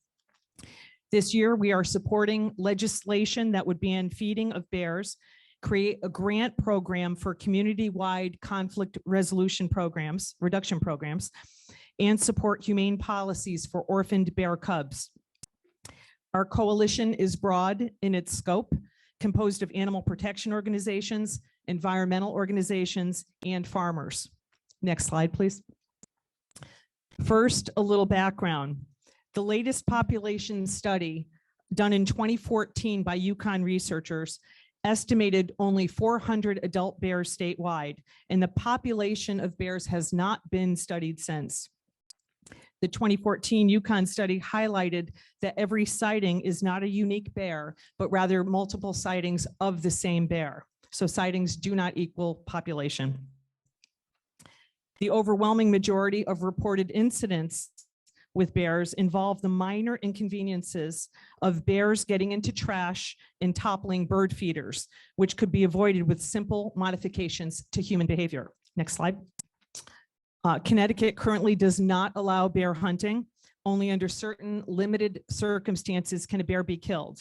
As you might expect, current state law allows the Deep Commissioner to kill a bear if there is a public health or safety threat. Next slide. Thank you. 3 reports from the Office of Legislative Research going back 13 years all attest to this. The laws have been clear enough to both prosecute poaching cases and for DEEP to allow farmers under limited circumstances to kill bears. Next slide. In recent years, there have been reports of increased incidents with black bears, commonly termed human-bear conflicts.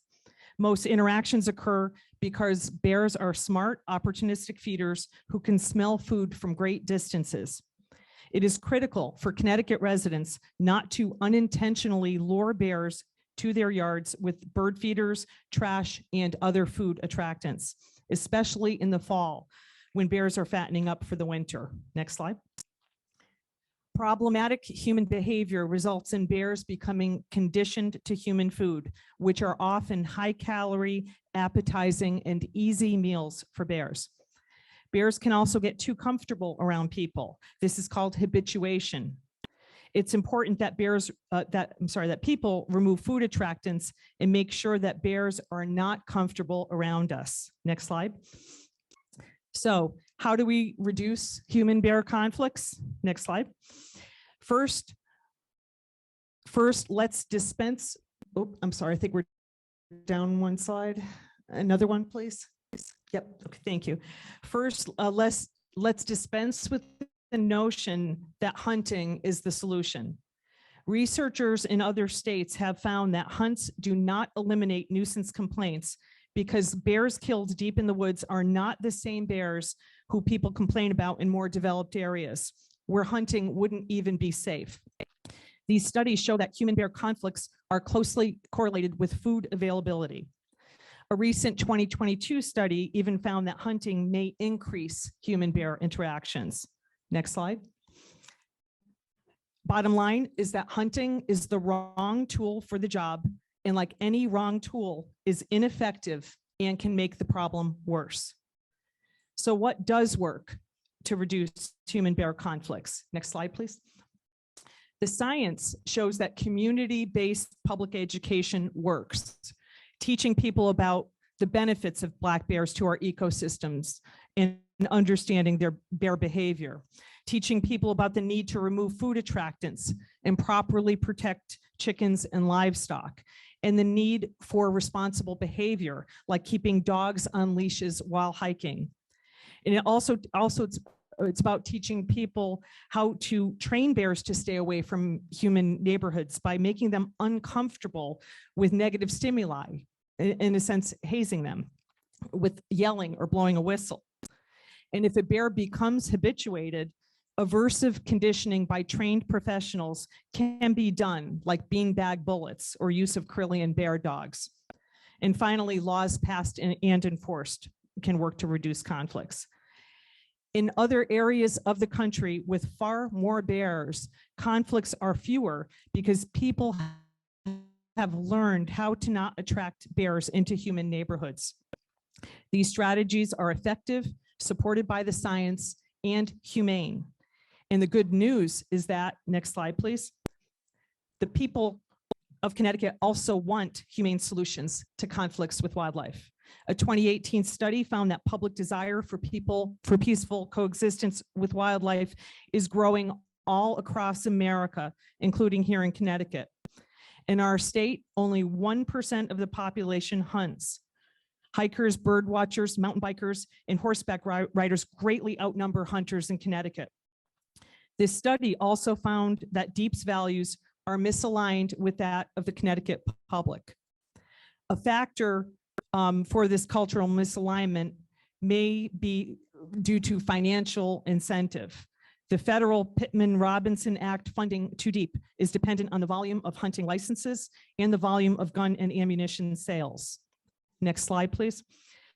This results in a bias by DEEP to continually promote bear trophy hunting and other types of hunting in spite of the public not wanting it. DEEP has been after a bear trophy hunt since 2013, prior to their even knowing the bear population. Next slide, please. This bias is exposed when they continually try to conflate sightings with population.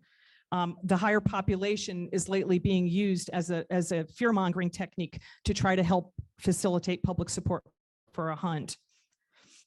But when people report a bear, it's usually multiple calls on that one bear, and that same bear is likely reported multiple times. This is why sightings is neither a reliable nor science-based indicator of population size. This is why decreasing the overall population with hunting won't reduce conflicts. You can have one bear living in a human neighborhood causing a lot of conflicts. And we'll move faster through these slides. And here's an example. This photo was taken in the McLean Game Refuge in Granby. This is within a game refuge, requesting that people call about bear sightings. That's where bears ought to be. But this is in order to drive up the sightings. Next slide. You may hear in the paper the term exponential growth. That is not accurate when we're talking about bear populations. Bear populations are very slow to grow due to a wide variety of mortality factors. Next slide, please. And finally, there's a DEEP's bias is observed when we see poor investigations of bear killings. One of the recent examples is the 2022 poaching of Bobby, a docile bear beloved by the Newtown community. Bobby was killed by an off-duty officer who shot, stalked, and killed Bobby with an AR-15 in a residential neighborhood and then tampered with evidence. Bobby's killing sparked outrage within the Newtown community, both for Bobby and because of the violation of their hard-earned local gun ordinance in the wake of the Sandy Hook massacre. At the hands of DEEP, Bobby's cubs would have died if it were not for the immediate intervention by animal advocates and 5 amazing state representatives. The Honorable Representatives David Michel, who's here with us today, Nicole Clarides-Detria, Rahib Ali Brennan, Ann Hughes, who is here with us today, thank you, Representative, and Mitch Belinsky. It's difficult to find a more dramatic example of DEEP's misalignment with the values of the people of Connecticut. Next slide, please. And DEEP needs to implement humane policies that reflect what the people want. Next slide. And in closing, legalizing a hunt under the guise of reducing human bear conflicts and habituation is misleading the public, and that is an abuse of the public trust. There is no scientific evidence that hunting will prevent human bear conflicts or the habituation of bears, and hunting might make the situation worse. The solution to human bear conflicts is attractant reduction, largely through community-based public education. It's a people problem, not a bear problem. Thank you all for your time and attention.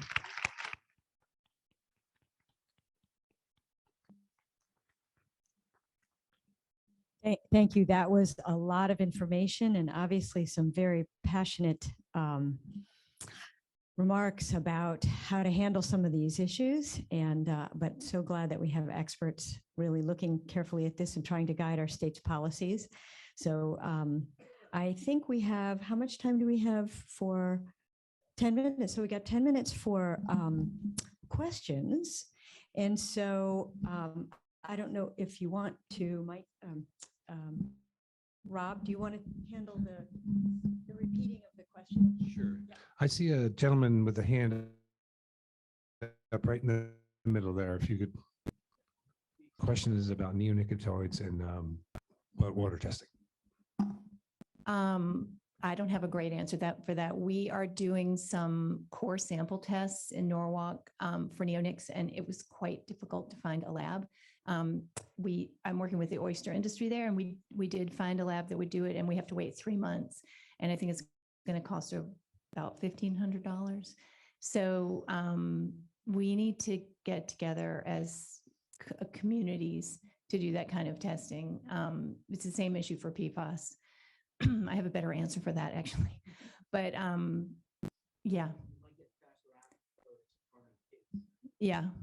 And maybe this is a conversation to have with the Department of Public Health. I think it is. So. I don't see anybody with, oh, right up here, Kim Gunther.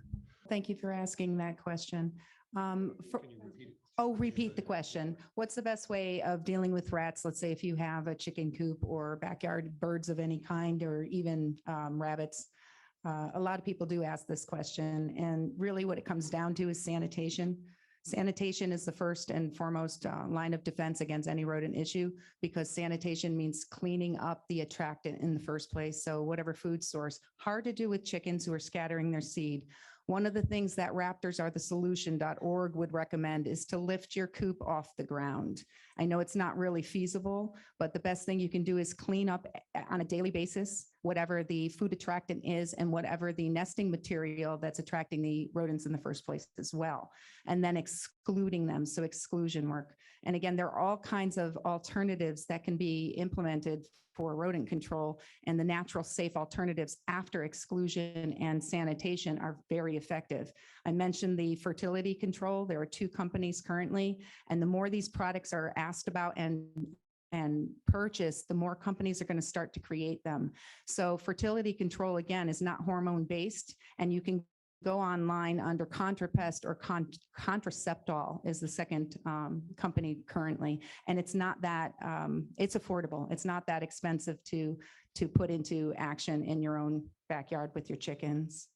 Did I answer that for you? I hope. Okay, good. And dry ice is another thing you can try. Dry ice in the burrows. I see a question right here. Composters for bears. I think is the nub of the question. Thank you, Rob. Thank you. Yes, I'm not aware of any, keeping compost piles away from areas that are too close to homes. That's one thing if people are doing outdoor composting. As far as securing, closing the compost and keeping it as tight as possible is the only recommendation that I could think of. I'm not sure of any specific, bear designed compost bin. Yep.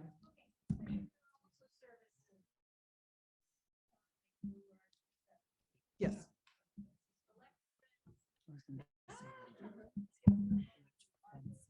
Oh, yes, of course. I'm sorry. Yes, of course. Someone just mentioned that's true. An electric fence, including deterrence around the compost bin. Thank you for whoever said that. That goes, putting an electric fence is an effective barrier to protect both livestock and the areas you want to keep bears away from.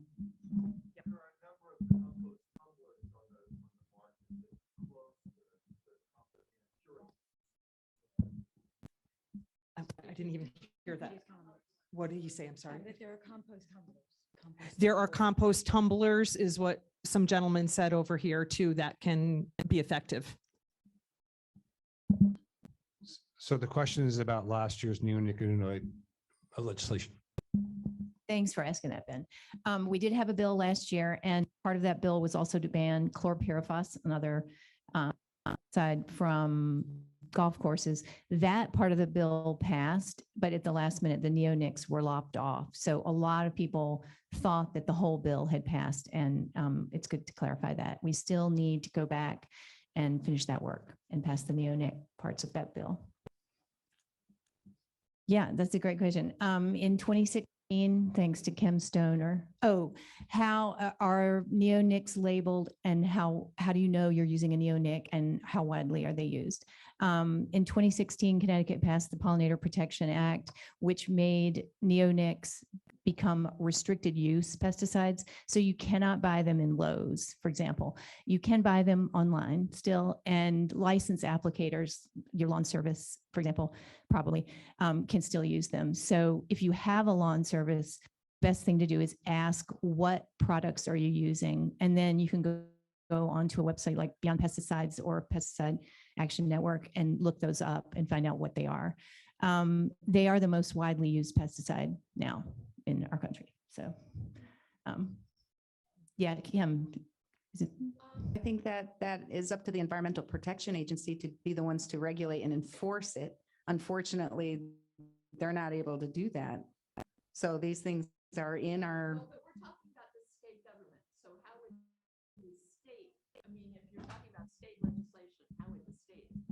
So that's an excellent point, and we've been trying to push that at the agency level, through the General Assembly, through the appropriations process. More woefully understaffed in its enforcement area. When I talked about the Wildlife Division and trying to get more folks there, part of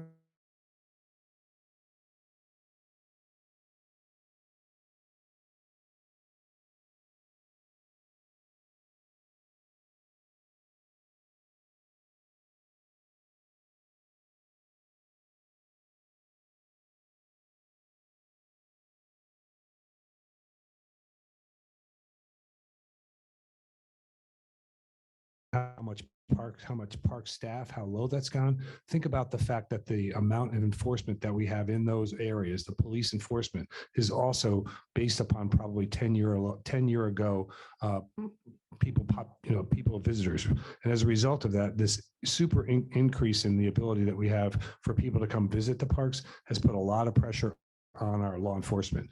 We have a process now that the agency is working through, a ranger program. We're trying to get folks out and do a little bit more. I think that needs to be looked at in a better way. Enforcement is not happening. A lot of it is a function of lack of staff. A lot of it is a fact that we now live in a whole different world with folks living through COVID in a different sense. We need to revisit enforcement and we need to push on it hard. That's my opinion. One more question up there.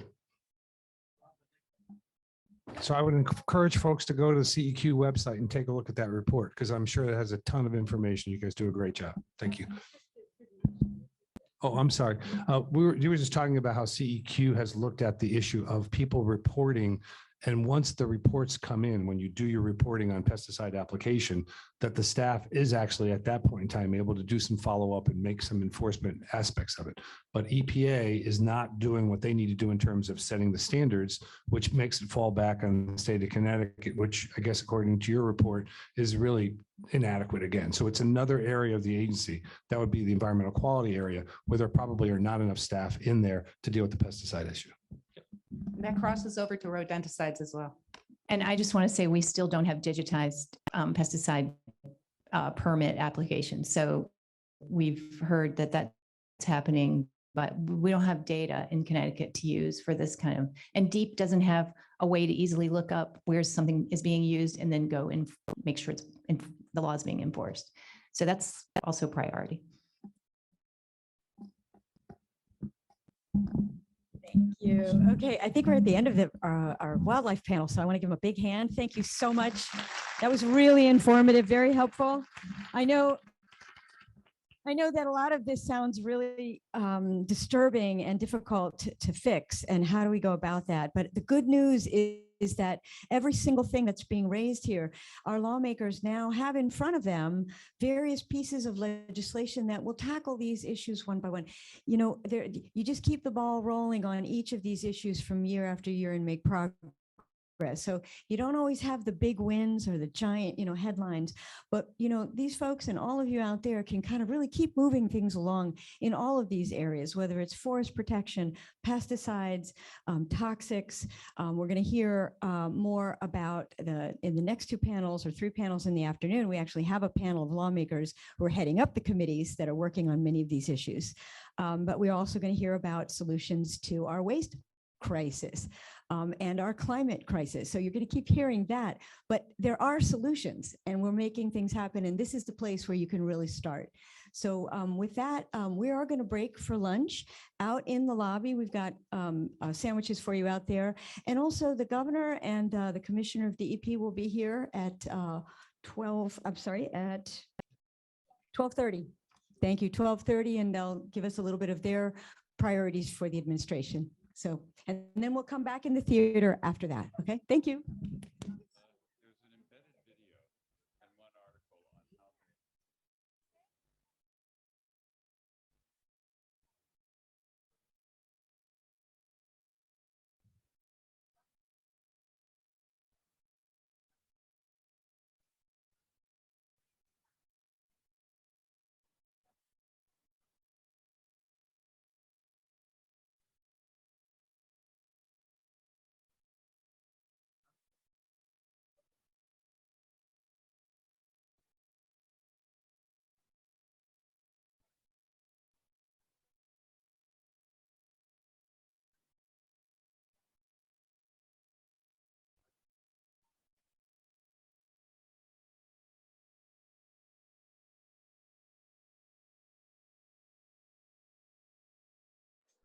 Okay, everybody, we continue our program out here in the lobby for a little bit. I hope you've had a chance to grab some food and connect with others. And now we're honored and excited to hear from Governor Ned Lamont and Commissioner of the DEP, Katie Dykes.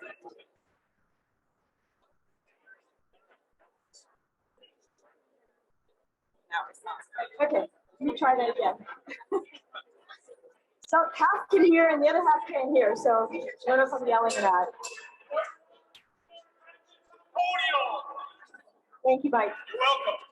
Attention to the podium, please. Okay, there we go. All right. So now we are very honored and excited to hear from our own Governor Ned Lamont and Commissioner of the Department of Energy and Environmental Protection, Commissioner Katie Dykes.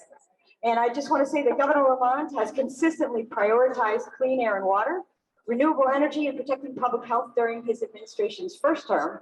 And he's been an outspoken leader in his support for climate action. So in 2022, he introduced and signed major environmental bills that will combat climate change, reduce carbon emissions, and protect clean water. His administration has prioritized achieving a 100% clean electric grid and investing in clean transportation and preserving open space. And of course, we're always glad to hear from Commissioner Katie Dykes.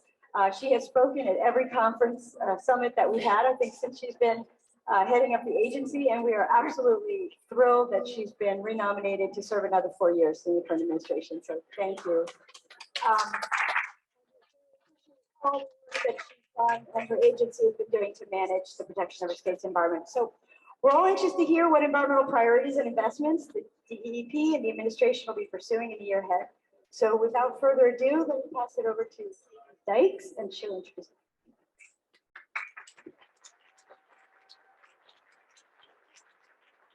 Thank you so much, Lori. I hope everyone can hear me okay. What an exciting day it is. It's so great to look around the room and see all these familiar faces and to be back in person. It's been an honor to get to spend time with all of you over the years, virtually, in person, as part of this incredible summit. Thank you, Lori, for the invitation, and thank you all for the strong partnership that we have together. The last 4 years, and especially since, I don't know, March of 2020 have been a little challenging, but boy, have we achieved so many great things for the environment during these really unusual and difficult times. I just want to, I know the exciting part is what we're doing this year and looking forward, but we've got to take a moment to really celebrate what we've accomplished together over the last couple of years. And let me just give you some of the highlights. Together, we stopped the damaging practice of sweeping energy efficiency funds, and we invested in offshore wind, which will be meeting 20% of our energy supply in the middle part of this decade.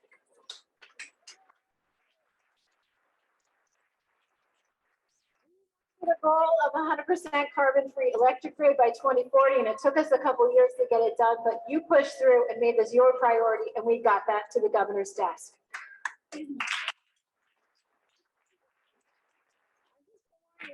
They're going to hurt by the time I get through this list. It's really amazing what I put together last night. Also, we got to the governor's desk an amazing bill that really came out of the work we did together on TCI, and with our legislative leaders, we got a Connecticut Clean Air Act for healthier air and more affordable clean EVs and e-bikes, as well as regulations for medium and heavy duty vehicles. We did that together. We launched a PFAS action plan.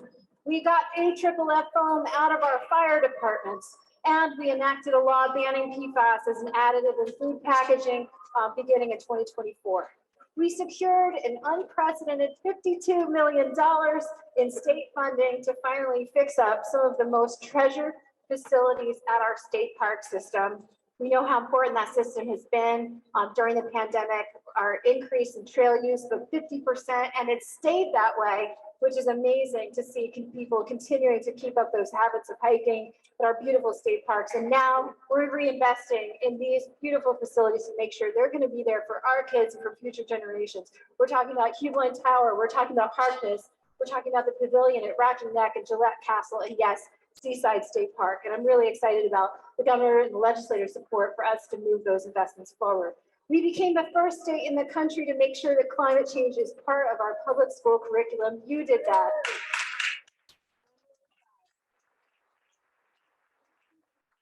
We launched the Deep Climate Resilience Fund. We're going over the applications now that we received from so many municipalities.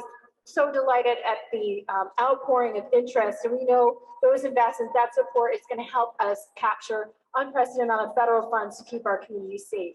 We celebrated the designation of the nation's 30th National Estuarine Research Reserve in southeastern Connecticut. Amazing accomplishment. We added more than 4,700 acres to our state's portfolio of parks, forests, and wildlife management areas, water access, other publicly available open space areas to help continue our progress towards preserving 21% of the state's land in open space. We also invested $1 million in a new urban forestry program to increase tree cover in our environmental justice communities. We funded 30 projects and we're just getting started. We launched the Connecticut Equity and Environmental Justice Advisory Council. We're so excited about the work we're starting there together to advance our commitments to equity and EJ. We also said goodbye to 105 retiring staff at DEEP, but we welcomed 143 more new employees coming to rejoin our ranks, and we're excited about the energy, enthusiasm, and vision here in Connecticut, because down in DC, our congressional delegation and the Biden administration fought for billions of dollars for climate, clean energy, equity, and environmental justice as part of the bipartisan infrastructure law, the Inflation Reduction Act. And I know many of your organizations have been active in our nation's capital to help bring Connecticut's legacy of climate leadership to the entire country. And I'm so proud of what we're going to accomplish over the next couple of years of bringing those dollars back home to accomplish our goals here in Connecticut. So there's a lot that we've accomplished together, but now with your support and with the support of many of our environmental champions in the General Assembly and the leadership of Governor Lamont, we have an opportunity for even more progress in 2023. Let me just highlight 2 or 3 areas that we're going to be focusing on this year. First is environmental justice. In 2008, Connecticut became one of the first states to adopt an environmental justice law. And many years have passed, and new approaches to protecting overburdened communities have emerged since. And this year, we hope to see the legislature take up reforms to bring Connecticut in line with EJ reforms that have been adopted in New Jersey, New York, and other leading states. A key reform would be to allow consideration of cumulative impacts in permitting and require, where appropriate, additional permit conditions to address environmental stressors in communities that have been long overburdened with pollution and other adverse effects. We know that this cumulative impact approach would align Connecticut with other leading states. We know it's been a priority of many of you, as well as legislative leaders, to get this done. And we look forward to being part of helping to move this forward in 2023. Affordable and reliable energy. People in Connecticut want clean air. We want a livable future. But we also need energy that's affordable and reliable and equitable. The war in Ukraine has brought untold suffering and tested the resolve of the Ukrainian people. And it's also left its mark in Europe and here in the North, in New England, where Russia's weaponization of energy markets is inflicting high energy costs on our communities. Communities like ours that have for too many decades relied on imported fossil fuels to provide power for our grid. We know, and we've always known, that our commitment to clean energy and a decarbonized grid is also about energy independence. And we're not only battling climate change, but we're also battling for a future that's free from volatile price hikes, and we're battling for a future for green jobs here at home and more reliable grid. Demand for our energy efficiency programs has doubled during these energy price spikes. And we're meeting that demand because you fought to end the sweeps of energy efficiency funds, so these programs would be here when people needed it most. Starting in January, Connecticut ratepayers are getting a $10 reduction on energy bills. And that's because we've earned profits on our renewable and nuclear investments, and we're able to recycle those clean energy profits back to provide for ratepayer relief. These are the things Governor Lamont has been fighting for. And last week, I was proud to join him in announcing an energy action plan to work with other states in New England and seize the unprecedented federal funding that we have available to us to ramp up hydropower, transmission, offshore wind, solar, storage, and efficiency so that we can finally get off this fossil fuel roller coaster and have more predictable and affordable energy costs for our families, for our communities. And after that, we're looking forward to issuing a comprehensive energy strategy, working with legislative leaders, and again, to capturing that federal funding to help transition our homes and our buildings to become cleaner and healthier, more affordable to heat and cool. We know we need more affordable housing in this state. And we know that affordable housing is more about the size of your mortgage payment and the cost of your rent. It's also about having a utility bill that doesn't eat up more than 6% of your income. And with the federal tax credits that are available and the dollars that we're proud to be able to deploy through DEEP, and with the partnership with legislature, we hope to be able to work together to make affordable housing also housing that's affordable to heat and cool. When it comes to tackling greenhouse gas emissions, I'm proud to serve in a state that has nation-leading climate targets. But we also know that, you got to walk the walk as well as talk the talk. Other states around us in the Northeast have similarly ambitious targets, but theirs are a little different. They're not just targets. They're actually enforceable, and they come with regulatory authority that's been conferred on the executive branch to be able to implement the policies and the programs that are necessary to actually achieve those targets. That's what they have in Rhode Island. That's what they have in Massachusetts. That's what they have in Vermont. We're going to be issuing soon our latest greenhouse gas inventory report. I have to tell you, it's still telling us that we're not doing enough to meet the goals that we set for ourselves, the targets that we've set for ourselves. So this year, I hope to be a year that we can work together with the General Assembly to make sure that our Global Warming Solutions Act is not only the targets, but also the tools that we need to be able to implement and achieve these goals for our kids and for our future.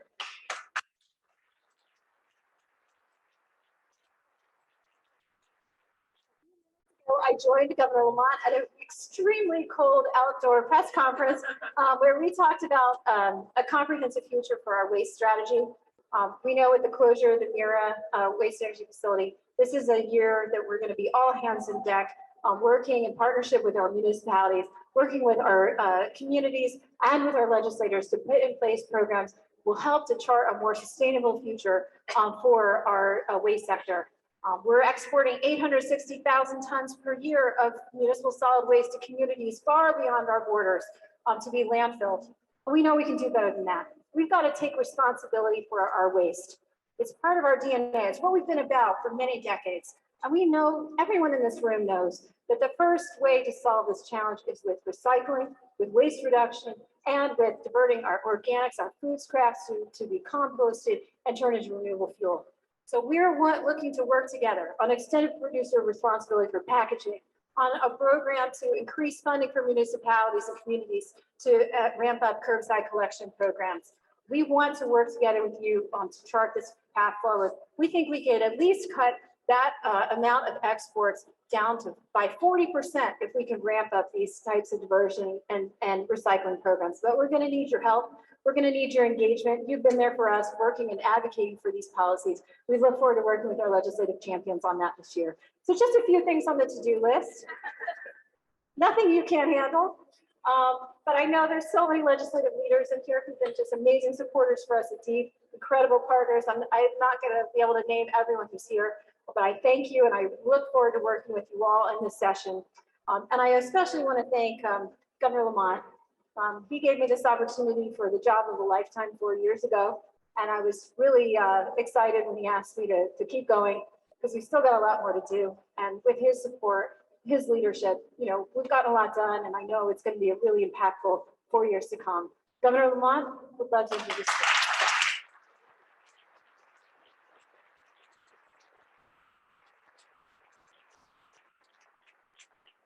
Thanks, Katie. Right back at you. We're just getting started, right? And Lori, let me just say, could all the legislators please raise your hands who are here? I got to tell you, these are folks who front and center believe in the environment, making sure that informs everything we do. We need them more than ever right now. I'll just pick up where Katie left off in terms of what you call the laundry list of things we got to accomplish. Let me just say why it's so important. We live in one of the densest states in the country. And we've got to think now about what we're going to look like 10, 20, 30 years from now. what that means in terms of layout, what that means in terms of environment, what that says about our values. You know, first and foremost, I think what we want to do is have people have a vision of what the state is going to look like. What that means in terms of preserving our open space, be that farmland or parkland, making sure that is there, and making sure that parkland is accessible, not just for the folks who live near it, but also folks in the city, so they have easier access, make that possible. That's one of the things we've tried to do, you know, Lori, with purchasing of our open space going forward. You know, and that also means preserving our open space and also developing our downtown areas, making sure they've got open space and parkland and trees. One of the things I love about this infrastructure bill is there's $1 billion to go buy urban landscaping and trees. Something I want to see Connecticut get on the front lines of going forward. When I think about the laundry list that Katie was talking about, what else are we going to look like as a state going forward? You know, she mentioned, let's start with, you know, waste management. You know, not my favorite topic in life, but I understand, as I tried to explain at the Miro Plan, this is what government is all about. It's not simply a matter of you leave your trash off at the curb and somebody else takes care of it. Each and every one of us are stewards for what this state and our country are going to look like, what we leave for our kids and our grandchildren. So what's the next generation of that trash to energy plant? What that means in terms of anaerobic digestion, what that means in terms of cleaning up our recycling stream, getting some of those things out of the waste stream and how we can do a better job there. That's what we're doing right now, thanks to each and every one of you. You know, what are we going to do about energy? What are we going to do about clean energy right now? Connecticut's going to continue to take the lead, always will take the lead going forward. You know, we got most of our electric grid is already carbon free. We've got to build on that right now going forward. That's why Connecticut has made the biggest investment in wind power in the history of the state. And we're just getting started. We're just getting started. I'm not sure where everybody is on nuclear power here in this room, but we have doubled down on that for carbon-free power going forward for at least the next 10 years going forward. And we're in discussions with Quebec Hydro as well. 3 legs to the stool, that along with energy efficiency, that make sure we have a carbon-free future and Connecticut takes the lead going forward. That says the same thing about transportation. Believe it or not, Joe Biden is the environment president, and the amount of resources he's made for us in terms of resiliency, what that means in terms of transportation, is transformative, especially for a state like Connecticut, again, with our congestion, stuck between New York and Boston, all the pollutants that come out of our transportation corridors. What that means in terms of environmental justice and the fact that those kids who grow up next to one of our major transportation arteries are that much more likely to suffer from asthma. So we have a pledge. We're working right now to make sure that we have a carbon-free transportation system over the next 10, 20 years. That starts with the fact that we're joining California to have no more gas-powered cars sold in this state after 2035. That means we're putting in place. Go ahead. Let's take the lead on this.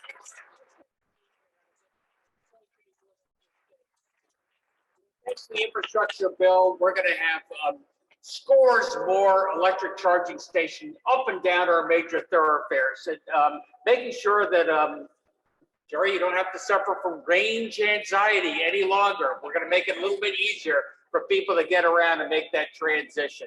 I think Connecticut could be one of the first states in the country to have that all-electric transportation system. So between our energy future, our electric future, our transportation system going forward, preservation of our open space, preservation of what our state is going to look like for years to come. But I'll just conclude by saying I can't do it without each and every one of you. We're asking people to make some compromises, ask them to make some sacrifices. And that's not always easy when we ask people to step up and do the right thing. I'll just tell you that when I leave the governor's office during the legislative session and I see 20 young people, high school students standing outside my office, I know what they're going to talk about. They're all asking me, is this going to be a safe state for me to live in 20 years from now? What's that mean in terms of the environment? What that going to mean in terms of the air I breathe and the water I drink.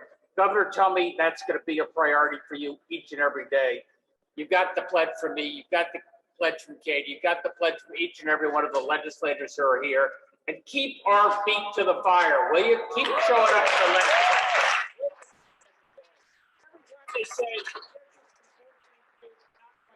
this is an important thing to do, but I have other priorities right now. You say, this is our priority. This is our priority now. We start right here in the state of Connecticut. Thank you, everybody. Love what you're doing.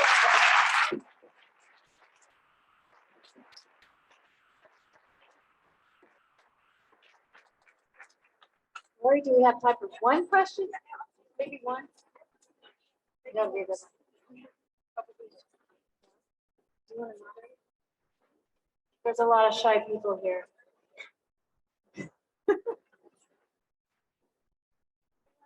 All right, there we go. So I am working on a green amendment to the state constitution that would be called the Connecticut Environmental Rights Amendment.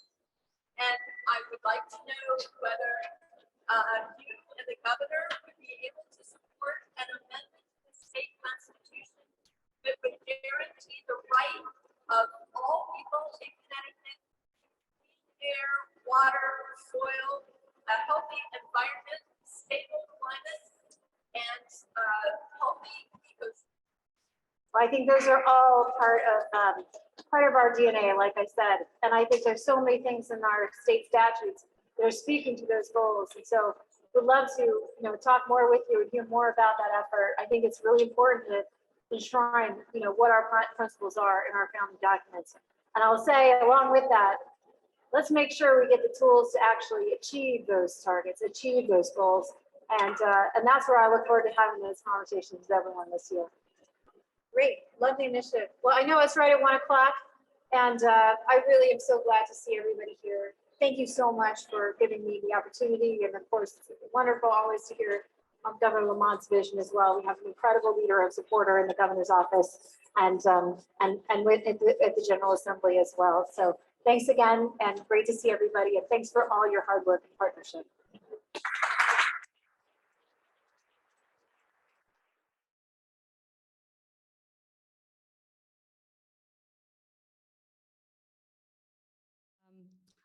We are going to jump right into our next panel for the afternoon, and it's on climate and energy. And they're going to be discussing our state's effort to tackle climate change, Solutions Act. They'll describe some of the tools and the planning that's needed to increase clean energy and reduce our reliance on fossil fuels. They'll also cover some of the specific legislation and investments that will put us on a path to a cleaner, sustainable future that's equitable for all communities. So our panelists also, I just want to point out, belong to a large network of organizations that have been meeting regularly for the last few years to advance a wide range of policies and programs specifically around energy and climate. And you can find information on, they've just recently released the shared combined agenda for the priorities for this year and moving forward on climate.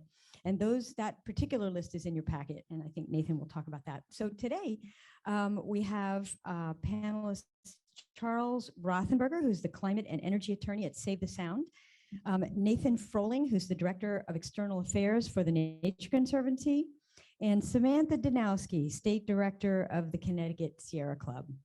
So I'm just going to go ahead and turn it over to Charles. Great. Thank you so much, Lori. As mentioned, my name is Charles Rothenberger, and I'm the climate and energy attorney for Save the Sound. There we go. There's the sound. It's great to see so many folks here in person after conducting this event virtually and online the last couple of years. And I'm really honored to be able to start this panel by addressing the need for a framework of authority, accountability, and enforcement for climate action in Connecticut. And as we reconvene after hearing from Commissioner Dykes and Governor Lamont, hopefully these themes will sound familiar. I was excited to hear him talk about the need to hold the state's feet to the fire when it comes to meeting our climate obligations, as well as the need for added enforceability to the climate targets that we currently have. So, as probably everybody in this room already knows, Connecticut was one of the first states in the country to adopt statewide greenhouse gas reduction targets through our Global Warming Solutions Act. That act mandates that the state reduce greenhouse gas emissions 10% by 2020, which is a little bit in the rearview mirror, 45% by 2030, a relatively recent target, and 80% by 2050. This need to address climate change and to realize significant reductions in emissions was overwhelmingly recognized as a priority at that time, as that legislation, and this may surprise some people, and those goals were adopted by the legislature by votes of 35-0 in the Senate unanimously, and 131-16 in the House. Now that we're 15 years on from the passage of the Global Warming Solutions Act, and have also passed that first milestone year included in those plans, the 2020 emissions target, it's time to reassess where we are. When first adopted in 2008, that target seemed modest and readily achievable. And while it is in fact a modest target, and we appear to be on track to achieve it basically by the skin of our teeth, the most recent greenhouse gas inventory that the state produces indicates that we're not really on track to meet our subsequent reduction targets. The data also demonstrates that emissions in really most sectors have been trending in the wrong direction. Between 2017 and 2018, the most recent year for which we have data, overall emissions in the state actually increased 2.7%. And you don't need a degree in math to know that if you're adding 2.7% of your emissions on an annual basis, you're not going to be reducing them 45% over the next 10 years. So moving forward, we also face the challenge of needing to decrease our emissions at a much quicker and steeper pace than we have in the past. That 2020 target really represents low-hanging fruit. A 10% reduction should have been easily achievable, and while we will likely achieve it, it will really just be by the narrowest of margins, and we should be crossing that interim target with much more momentum than we currently have. And we all know this is not simply an abstract problem. We know the very real impacts that climate change poses for Connecticut, for more extreme heat days, and the toll that that takes on our most vulnerable citizens. And again, pleased to hear the commissioner talk about enhancing our environmental justice law, to more frequent and more severe storms, which we've all experienced, to sea level rise and increased flood events. We've seen these direct consequences of climate change increasing in recent years here in Connecticut, and this really underscores that the issue for us here in Connecticut is really as much a public health issue and an economic issue as it is an environmental one, and that's the lens we really need to be taking moving forward. So what needs to be done, and what are these next steps? While our neighboring states have recently updated their climate laws, adopting more stringent targets, establishing greater accountability, and providing mechanisms for enforcing their laws, Connecticut's law is really showing its age, and it's time that it was updated to reflect the current needs and requirements of the day. As other jurisdictions have already done, we need to update our goals and establish that framework of accountability, authority, and enforceability to ensure that we move from aspiration to success. And that starts with our targets. While we're probably in good shape to meet our 2020 target, with respect to our long-term goal, the best available science tells us that action on climate is more urgent than ever, and that our previous goals may have been entirely too modest. The IPCC reports that while we've already committed ourselves to a changed climate based on current emissions, it's still within our power to ameliorate the magnitude of those impacts if we act boldly. And a net zero emissions target by 2050 is now recognized as a critical and necessary target, and one that should be incorporated into Connecticut's climate law. Also, as other states have done, we can incorporate more regular benchmark emission reductions, perhaps at 5-year intervals, to ensure that we can make the necessary adjustments in real time to ensure that we meet our milestone targets. And importantly, we can also adopt parallel zero carbon goals for specific sectors. Transportation and buildings present huge challenges moving forward, notwithstanding our transition to an entirely electric fleet, hopefully by 2035. And we've already seen part of this, not only in that call to adopt California's motor vehicle standards, but also in the most recent adoption of the Global Warming Solutions Act to meet a 100% zero carbon electricity target by 2030. So tackling these is really a good first step to ensuring that we can actually meet them in a real way. And of course, establishing reduction targets by itself isn't enough. We need to take the necessary action to meet them. In order to reach our goals, we need a commitment to act comprehensively across government. And we know that adopting climate-friendly policies that move us along the path to a net zero future will both strengthen our economy while protecting our communities from these climate impacts. But we have to act deliberately and consistently. The old saw, if you're in a hole, the first thing you do is stop digging. And that's what we need government to do, to stop digging. When government acts, we need to know that if that action represents progress towards our goals, not pushing us further away from those goals. Only then can we meaningfully mitigate potential adverse impacts and ensure our success in meeting our obligations. Accordingly, state agencies and other administrative boards and commissions should have to incorporate an evaluation of climate impacts in their decision-making. When an agency's action results in increased emissions, that action needs to be mitigated. In the absence of clear and specific requirements, it's far too easy for other factors to crowd out consideration of climate impacts. And we can probably talk a little bit later about some of the evidence that these tools work. As Commissioner Dykes noted, enforceability is key. The earlier reference to agencies having a climate requirement as part of their decision-making process really needs to be enforceable. So Connecticut has a long history of recognizing the value of enforcing our public trust in the air, land, and water around us. That ability to enforce the public trust means little if it isn't tied to our climate goals. So we want to strengthen the Global Warming Solutions Act to include a specific tie between those two laws. And finally, as the commissioner noted, within the framework of accountability and enforceability, our agencies really need the tools and the power and the authority to act to meet the climate crisis. DEEP should have the authority to promulgate regulations and establish programs to mitigate climate emissions and meet our statutorily mandated greenhouse gas reduction obligations, full stop. We shouldn't have to keep going to the legislature every year for permission to act on climate. We simply don't have that much time.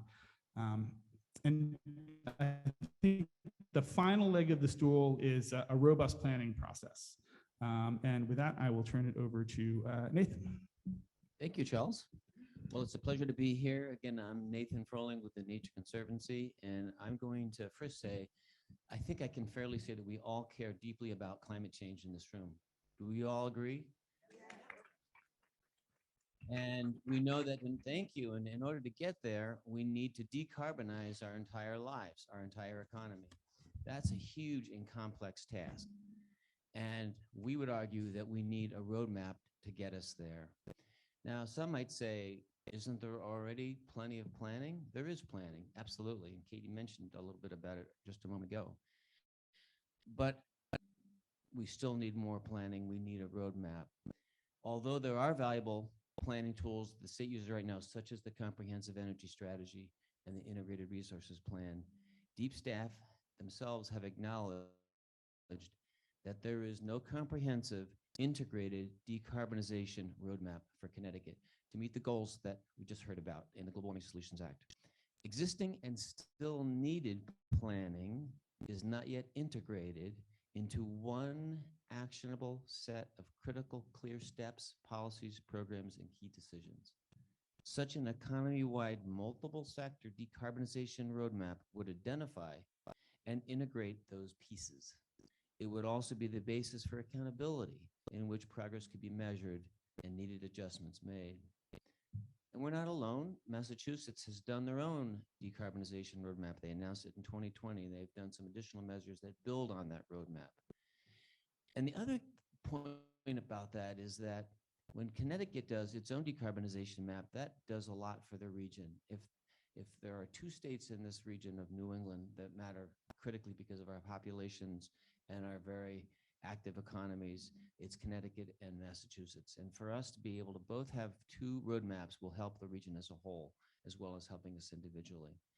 So this whole idea of multiple states working together and the role Connecticut has, not only for itself to understand how it's going to get to these goals, but how it integrates with the other states. I wanted to just mention offshore wind for a minute, which we've been hearing a little bit about today. I don't know how many of you know, but when the Department of Energy did a study, they found out we have about 175 gigawatts of potential wind. When you consider constraints, there's a lot more out there if you don't consider constraints. The entire consumption in New England of electricity in 2011 was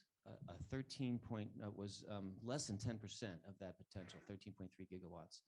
Point is, there's tremendous ability for us to reach these enormous complex climate goals. The question is, can we get there?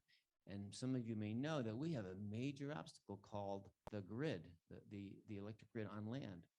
And so to try to deal with that, if we don't deal with that issue, all that potential for us to meet climate goals will be on hold. And so we're very excited that our own DEEP has taken a leadership role within New England to pioneer something called the Regional Transmission Initiative to get at this issue. We can't get the power from the sea to the shore because the shore can't accept it in the places where we could put it. But this Regional Transmission Initiative has the potential to get around that problem and also lower cost and lower environmental impact than any of the alternatives.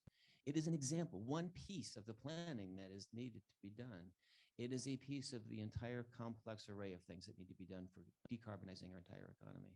So I wanted to mention that to you as another reason why we still need this roadmap that puts all the pieces together, sees how they interact with each other, and then allows us to see in one place how to march forward in a single path. So what exactly are we asking for?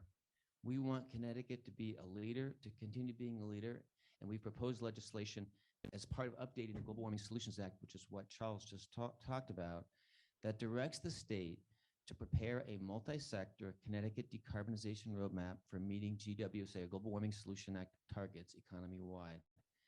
That legislation proposed bill number 5564 has been introduced by Representative Chafee and Representative Palm and referred to the Environment Committee. Representative Baumgardner and Representative D'Amico have also committed to co-sponsor the bill, so we have a start. In the proposed bill language, the roadmap shall address economy-wide and sector-specific emissions, including but not limited to electricity, transportation, buildings, and non-energy sector emissions and sinks, including working in natural lands that play an important role in the equation. Existing planning efforts will be integrated with new planning still needed, including the coordination and interrelation of the different sectors toward a broad but single integrated whole. The roadmap would address and optimize energy affordability and demonstrate lower ultimate costs through analysis of different decarbonization pathways. Did I just say cost and affordability? We know this is a primary concern to everyone. Many fear a path to decarbonization is fraught with higher energy costs. We would argue the opposite. Getting to scale with renewable energy is actually the best long-term solution for affordability. Hopefully, we've learned that depending on natural gas is not the path to lower electricity bills. No matter what we do know that we'll need to build, repair, and replace energy infrastructure, both generation and transmission. And when we do, there will be unavoidable costs, whether with renewables or fossil sources. But renewables are already getting more cost effective. And when we can start truly getting them online, we'll get the benefit of scale for those renewables. Another thing that we think a roadmap will help is the critical reform that's needed in the New England region with the grid system, the regional grid operator, ISO New England, because there are unfair penalties right now against renewables in the old way in which the system works. A plan will help us make a better case for revising those rules and stop to penalize renewables. So we believe the data is clear that we can actually get, with some time, a cheaper outcome for the cost of energy with renewables than trying to sort of hold on to the way we've done things in the past. So in addition to cost, the roadmap would recognize the significant economic benefits the state could realize in its decarbonization pathway, and it would also recognize and plan for integrating critical improvements in underserved and overburdened communities, including economic benefits, workforce development, and pollution reduction. To accomplish your roadmap, to accomplish the roadmap, we will need deep to staff to oversee the work as well as to do the work, and expert consultants will need to be hired. Because we already know DEEP's completely flat out with everything they're already trying to do. So we know there's significant federal funding that could be helpful, but we must establish a state foundation of funding for this decarbonization plan. And if Connecticut is going to be a true leader in climate, it needs to take this very minor investment, also an investment that will help us access that federal funding. So in conclusion, I would ask each of us to think about our kids who are looking straight into the storm of the climate crisis and asking us to be adults about it. We have a foundation of climate targets that Charles has talked about in Connecticut that need a roadmap for how we're going to get there. Without it, failure to plan is a plan to fail. For legislators, please co-sponsor 5564, and for fellow advocates, help us advocate for the roadmap. Thank you very much.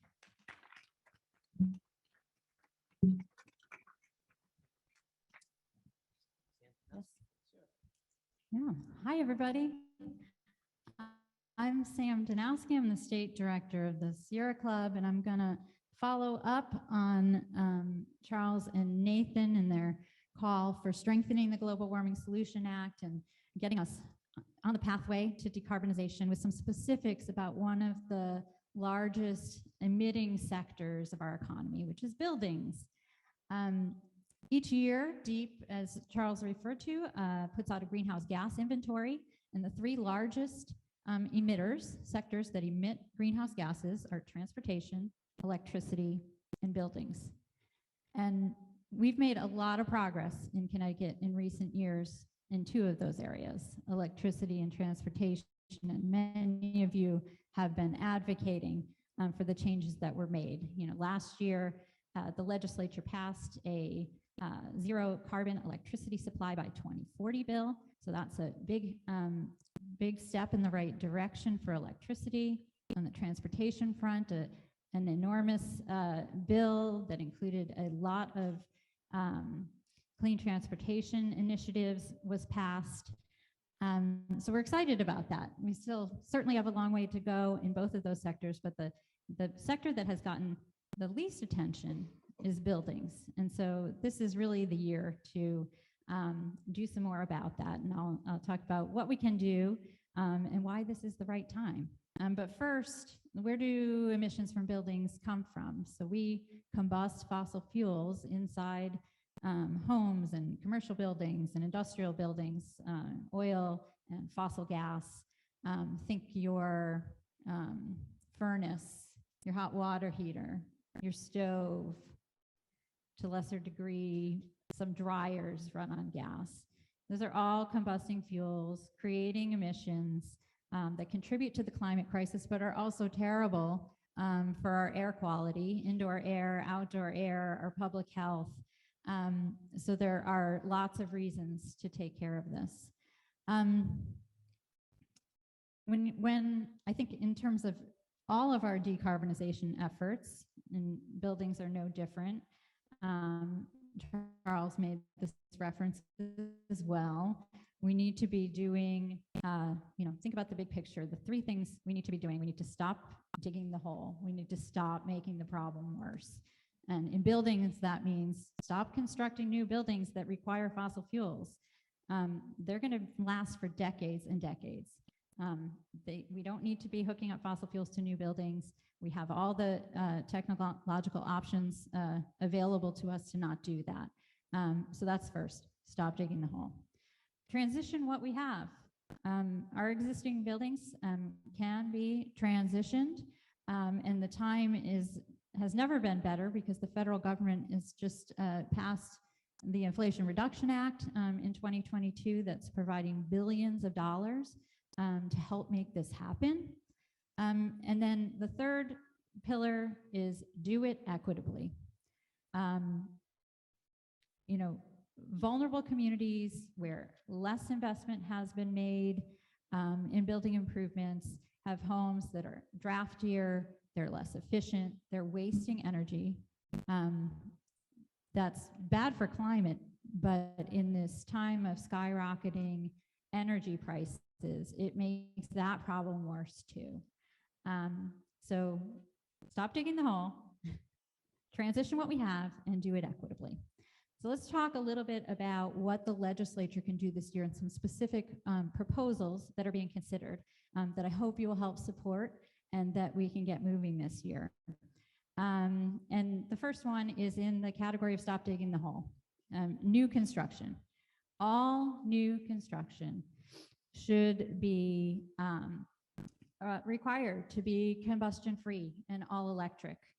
There is already a bill to address some of that in residential buildings. It's Senate Bill 305, which addresses heating. And just yesterday, the Environment Committee raised a bill to do that for schools, an act concerning carbon neutral schools.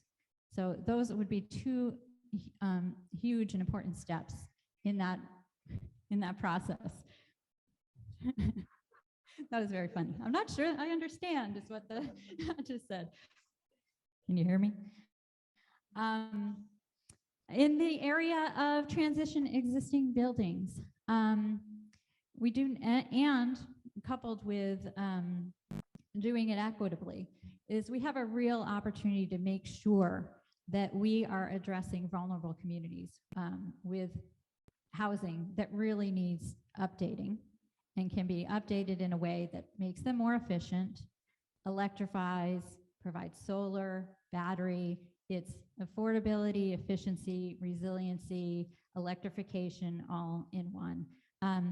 And in your packets, there's a buildings page. So there's a lot more on some of the issues in front of us, but I also brought the concept that we're hoping the legislature will consider, which is really investing in environmental justice communities. Those are 25 most distressed municipalities and census tracts in other municipalities that also meet those same features, to invest money so that the residents of those communities can start to save on their energy bills and go into the longer term, be set up to save longer term. This past year, in an emergency session, the legislature passed a bill to help with energy assistance, and that is critically important. People need the help, but that we can help in the longer term by reducing energy bills in the first place. So that's in the area of the transition. And there are a number of other things on the table, and you can refer to them on this sheet, but they include energy transparency, making sure buyers and renters know how much the energy costs are going to be of a dwelling before they get into it. Stretch codes, which would allow municipalities to adopt building codes that have more stringent efficiency measures than the state code.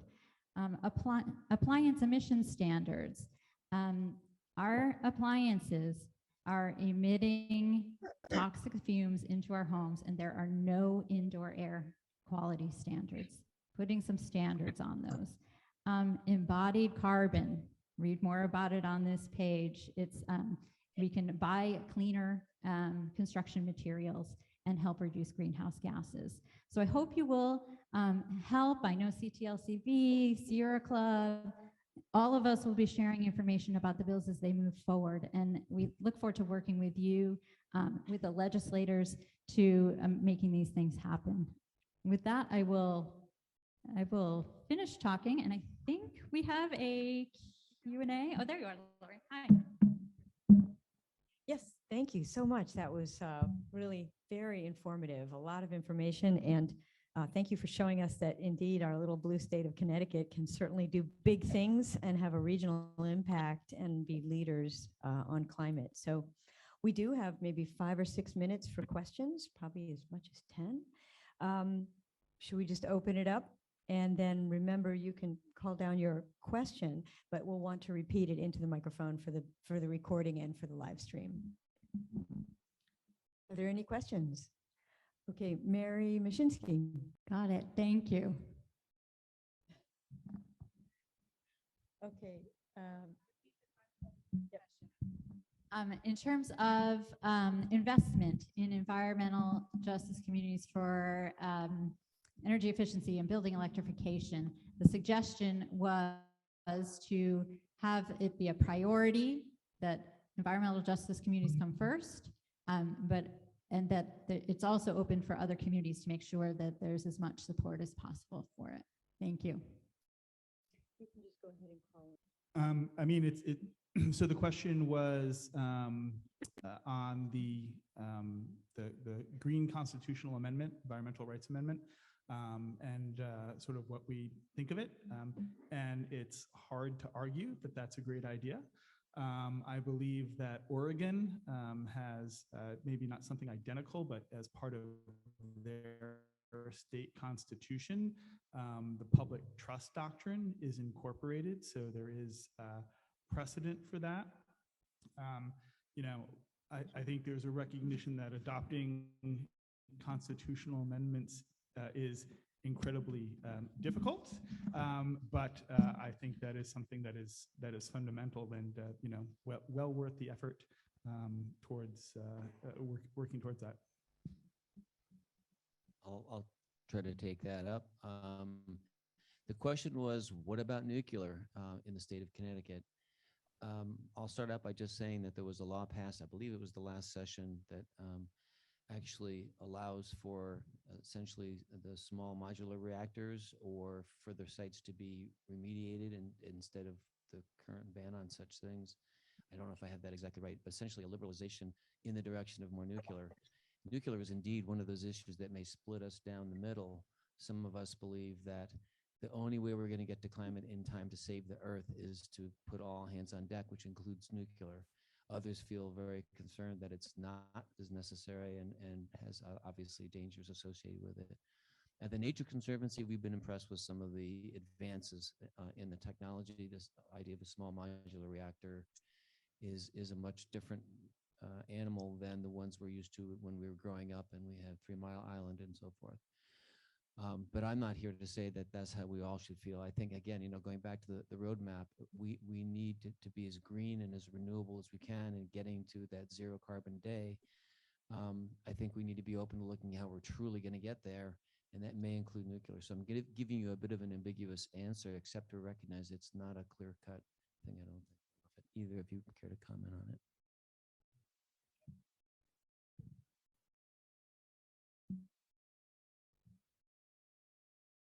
Yes, let me summarize.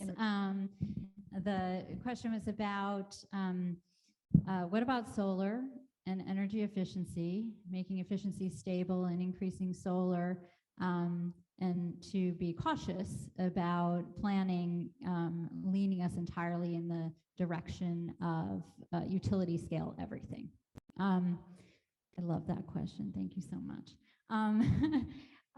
Yes, we have had real issues with energy efficiency and the stability of that program, and it really is a critically important one. I think this year is one we're going to have to continue to fight to make sure that our energy efficiency program is strong and vibrant and stable and can keep doing the important work that it's doing.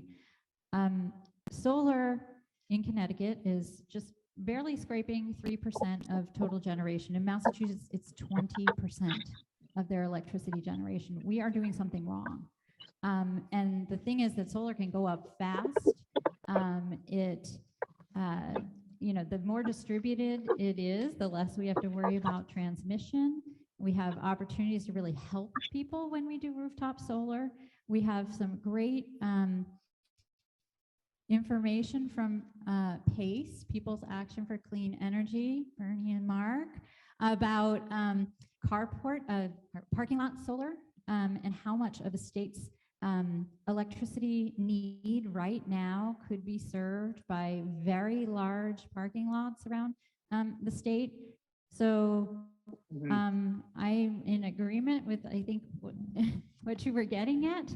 And that planning should incorporate those things. They're very important to making sure that people are really benefiting from the energy industrial complex, not just large utility companies. Yeah, and I just echo that. I think Connecticut is currently 22nd in the nation in terms of its solar development, behind states like Indiana, Illinois.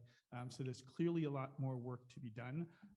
I think in the immediate short term, one thing that can be done is reaching out to your legislators and letting them know how important our distributed solar programs and energy efficiency programs are to you. There's actually some proposals afoot this session that would take our systems benefit charge, which funds these programs, and move them to the general fund, which I think puts their year-to-year funding in quite some jeopardy. So letting your legislators know that you support the systems benefit charge, you support the work that those programs do to support clean, renewable energy, and clean energy jobs in the state of Connecticut would be critical this year during the discussion around electric rates. And Two that's the senses last. that I agree. Yeah. Thank you, Nathan. Okay, that was terrific. Thank you so much. Really informative panel. I want to thank you for that.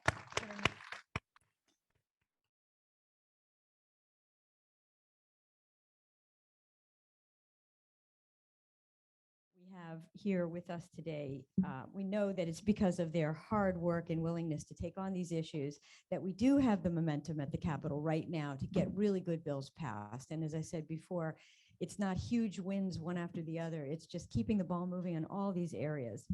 So if each of you could take about 5-6 minutes to tell us about a few of your top priorities, any guidance that you have for us on ways we can help you. And after that, we'll take time, we'll take questions for the time that's remaining up until 2:30.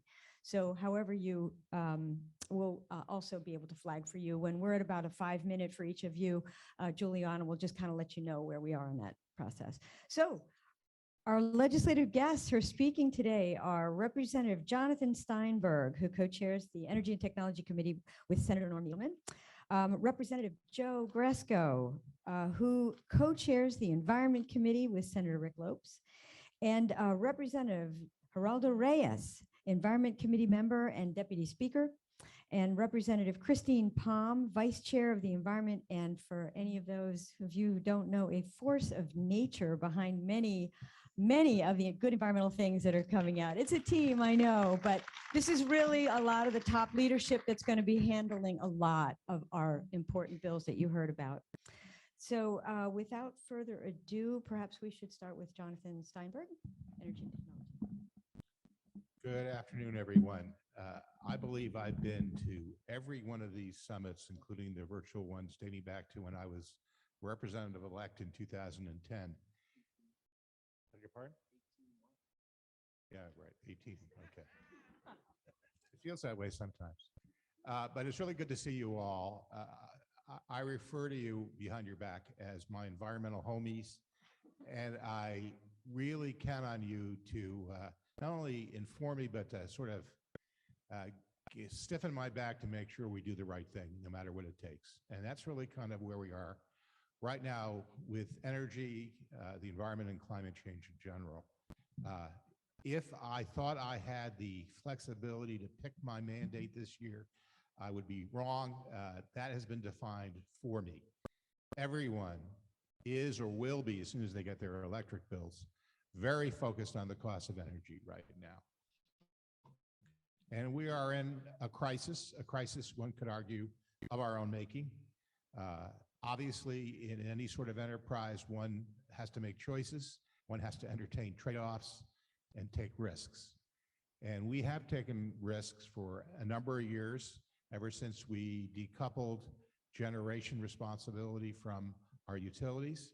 And for the most part, you have to argue that it's worked out fairly well, recognizing that by definition, we're a high cost of energy state. Where we stand at the end of the transmission lines, the natural gas lines, these do not confer advantages to us. For those of you who are of two minds about solar, imagine where we would be without the solar capacity of Millstone and all it brings to us by way of energy. We're in a tough point because we're in the midst of a transition. People here in this room are likely as impatient as I am about the fact that we're not there yet. that we haven't reached the point where renewable energy has replaced fossil fuel in the entire state. And the hardest thing for me to tell you, which I think we all understand implicitly, is that we're still a good number of years away. We may not be building out new pipelines, but it's going to take us time to get to the point where we're actually replacing out fossil fuels rather than just adding renewable energy to meet the additional supply and capacity needs that we have right now as we electrify our automobiles, as we electrify various other aspects of how we live and how we do business. Those kind of things are going to take time, and it's hard to acknowledge. It could be at least a decade away before we get there.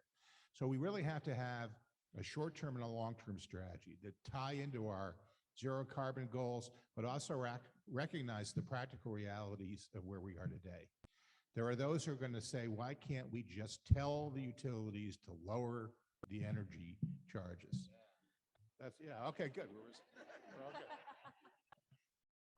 One of the obligations I feel is very important for the Energy and Technology Committee this session is to do what we can to help educate, first of all, fellow legislators, which is really hard, and ultimately the public. And we need you invested in this task as well.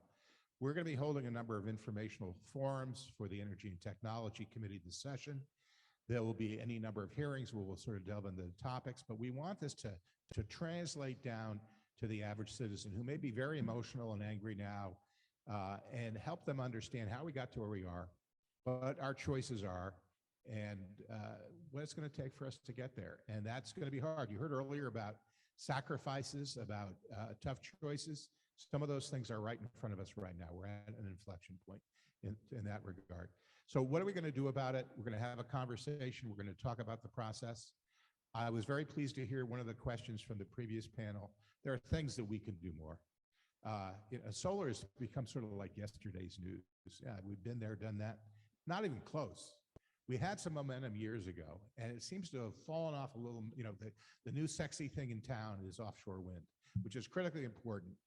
But if we talk about our ability to control our own future, we're dependent on wind off other states, not off Long Island Sound, but elsewhere, to get that onshore wind. We got to bring it in, integrate it with the grid. Solar is something we can do today and we can control on our own. And we need to do a hell of a lot more. So I'd like to see us renew the momentum we had previously. And I love the idea of solar canopies.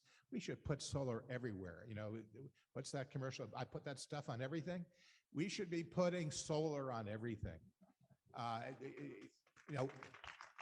Let's create a problem for ourselves where we need a hell of a lot more storage just to take care of the intermittency. Anyway, I could go on. I want to talk about hydrogen. I want to talk about the transmission network and things of that sort. But I guess I had too long a preamble, so we'll have to come back to it later. Who's next, Laurie?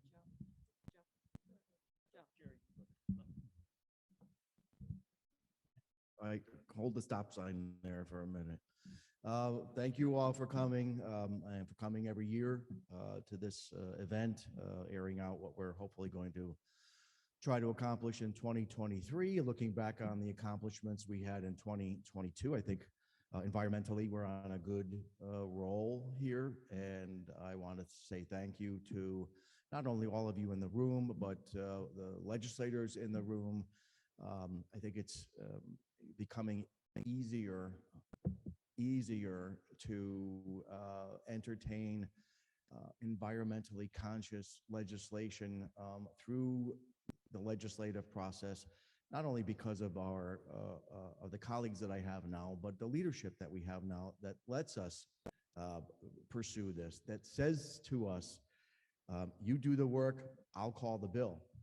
That's all I got to hear. So we have a good track record over the past few years. Looking forward to continuing that. I always have my suggestion to you in the room. Don't call me. You got me. There are legislators out there that don't waste your time with, because you're not going to get them. But there's some that are on the fence, new ones especially, that if you are a constituent of theirs, or you engage them and try to educate them on important things that we're trying to do, that bears fruit. I would suggest that wholeheartedly. As far as issues go, well, we just had a news conference with the governor, and municipal solid waste is going to be the 300-pound bear in the room.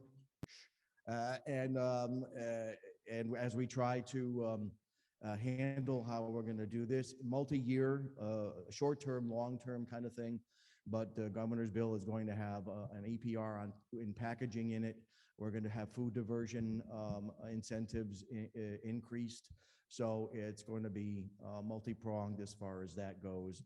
There will be some other bills that we almost got over the finish line in 2022 that will come back in 2023, much of which is additional funding for programs that are successful now, the greenways and trailways for municipalities to apply for grants to try to improve open space.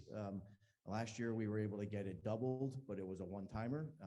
This year, I'm going to try to get it doubled and have it be permanent. So it goes back to the $10 million a year it used to be before we switched it back to $5 million a year. And then, look, it was collateral damage last year through no fault of anyone, but we're going to bring back the horseshoe crab ban, and hopefully it'll go this year. And a lot of, we're going to tweak it a little bit to kind of close the door on any kind of medical harvesting as well. Since it's not happening now anyway, I want to make sure we close the door on that going forward. And, we're going to have, my EPR on tires. I say Jen's EPR on tires. She was the one that got my ear with the cylinders. Thank you very much. And now we're trying to do a focus on tires and holding the industry at least, I don't want to say accountable, but look, they realize that it's a problem, whether they admit it or not. And we're just trying to get the illegally dumped tires out of our municipalities and help us do that. And so there'll be a public hearing on that. And I got a minute left, so I'm going to leave early. You don't hear that very often, and we'll go on to the next person. Thank you. Hi, everybody.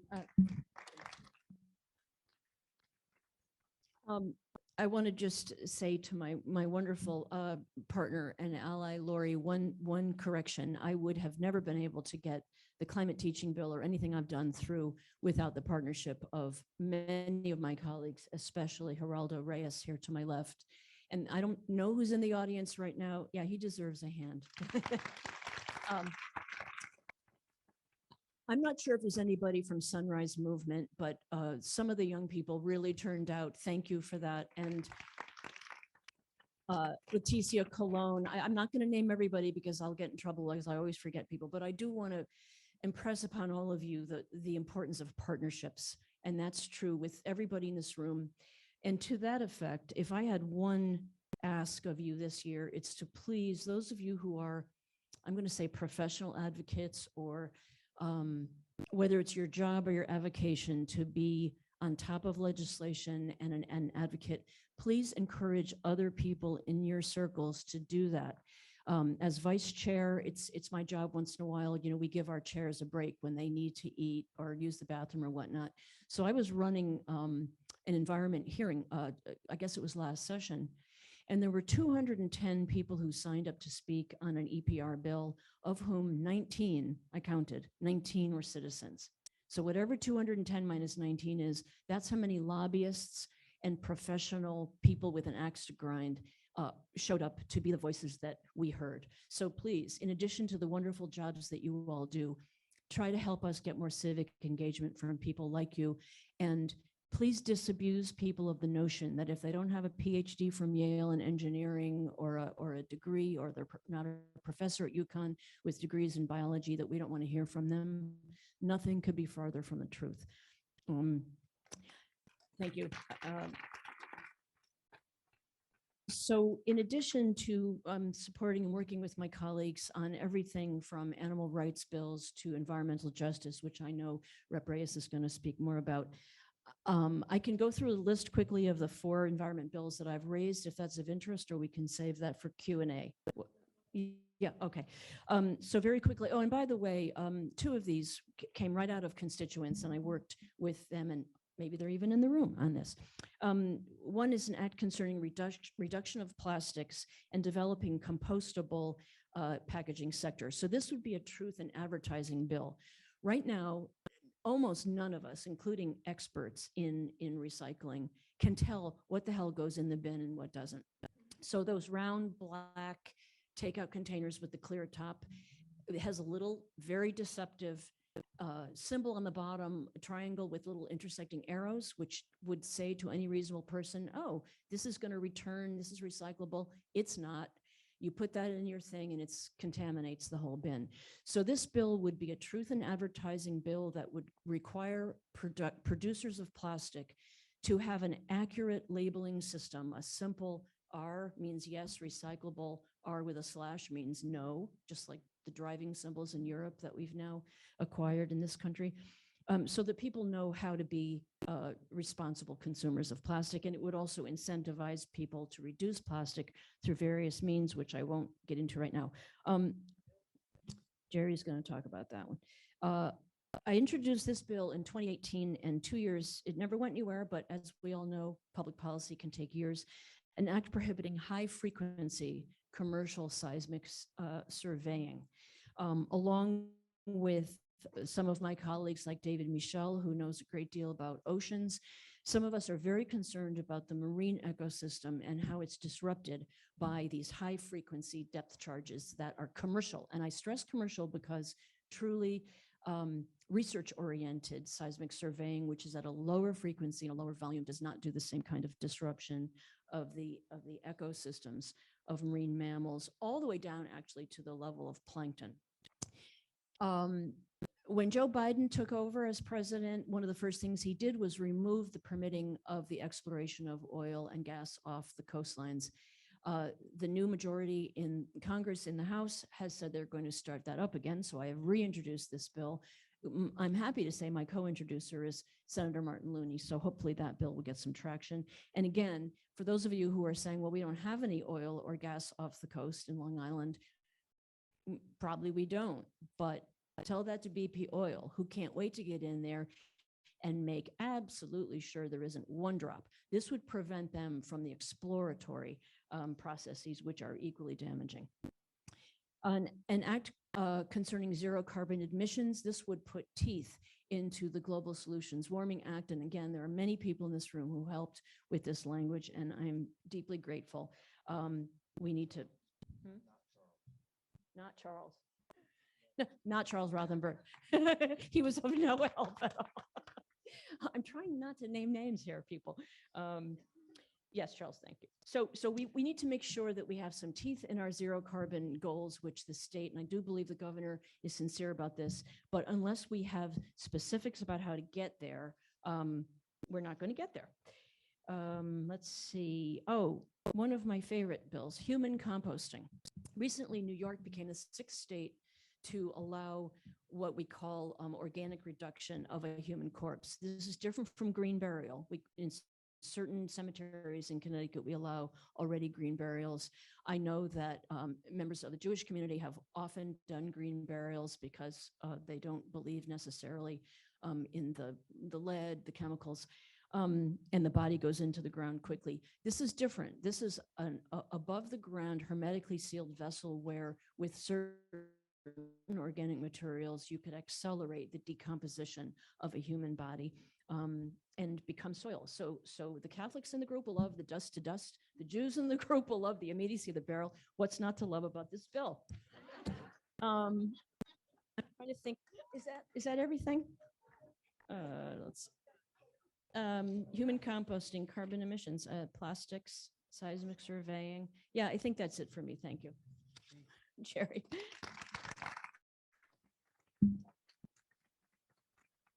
Thank you, everybody. Good afternoon. Representative Geraldo Reyes from Waterbury. And I said it often, the sole purpose of my reason for being a legislator in the state capitol is because the injustice environmentally that has happened in the south end of Waterbury. It's the thing that gets me motivated and charged to keep coming to the Capitol year after year to try to tweak and enhance the environmental justice law. The first time the EJ law was enacted, I know I had this conversation with Representative Jack Hennessy at that time, and he was the one that initiated it. And the only enhancement that it's had since its inception was the one that we passed a couple years ago, but it hasn't gone far enough. The injustice of the permitting process is exactly the problem. I'll give you an example in the city of Waterbury. I represent the south end of Waterbury, and Waterbury in one of its prior lives was the brass capital of the world. That's beautiful for the industrial revolution, not so good for the ecosystem and the environment waste and dump that they left behind. We are in the midst of cleaning up at least 5 brownfield sites in my immediate census tract, 3505. One of the reasons why I keep advocating for environmental justice is because of the injustice that's been done to poor marginalized community, which I represent and I still live in. I have 8 sisters. 5 of them grew up with asthma, 3 of them chronic. Is it coincidental? I think not. We lived right next to Scoville Manufacturing. I used to play in the river when it was red, green, pink, blue, whatever color they were dyeing at the manufacturing plant. That's the colors that I was playing in as a 7, 8-year-old boy in that river, because boys play by rivers and we're chasing fish. I'll let you know there were no fish in that water. Today, the Nogta River, the Mad River, has made a comeback.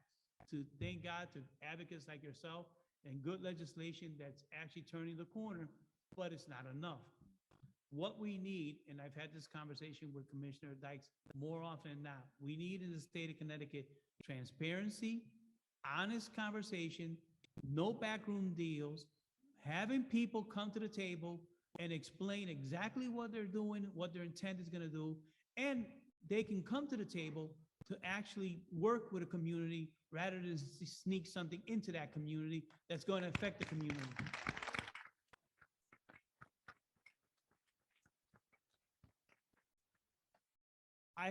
As it turns out, I worked 36 years in industry, and as luck would have it, I worked in manufacturing. So I've seen the good, bad, and the ugly, and I know exactly what chrome hexavalent does. I know exactly what waste we put into the water and what it does to our ecosystem out in the ocean. This is important because I think that those communities that I represent, I am here as the voice of those who had no voice, and what happened to us in the 60s, 70s, and 80s, that damage is already done.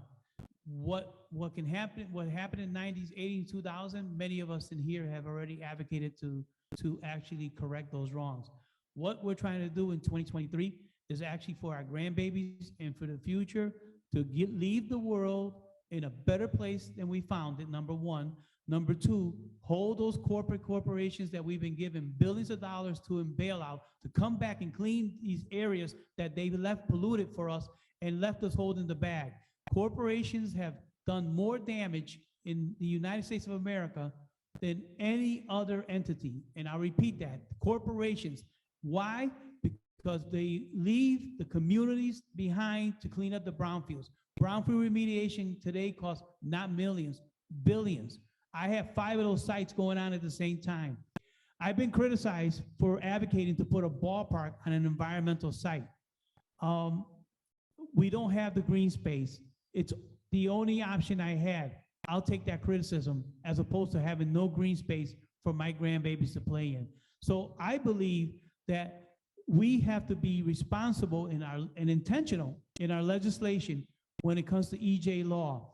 And I would be remiss if I don't thank 2 people that are in the room that have been very instrumental in expanding my mind, and that's Representative Michaud and the Dean of the House, Representative Mashinsky, when it comes to environmental justice. And I will continue.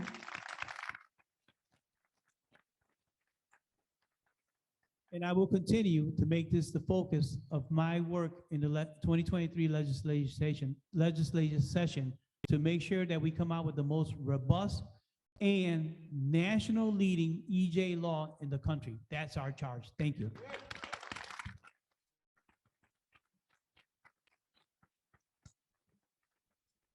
Thank you very much. And a lot of what you touched on, some of those items have come up in some of the previous discussion. Everything that you've hit on, we've very interested in and appreciate the time that you're explaining this to us.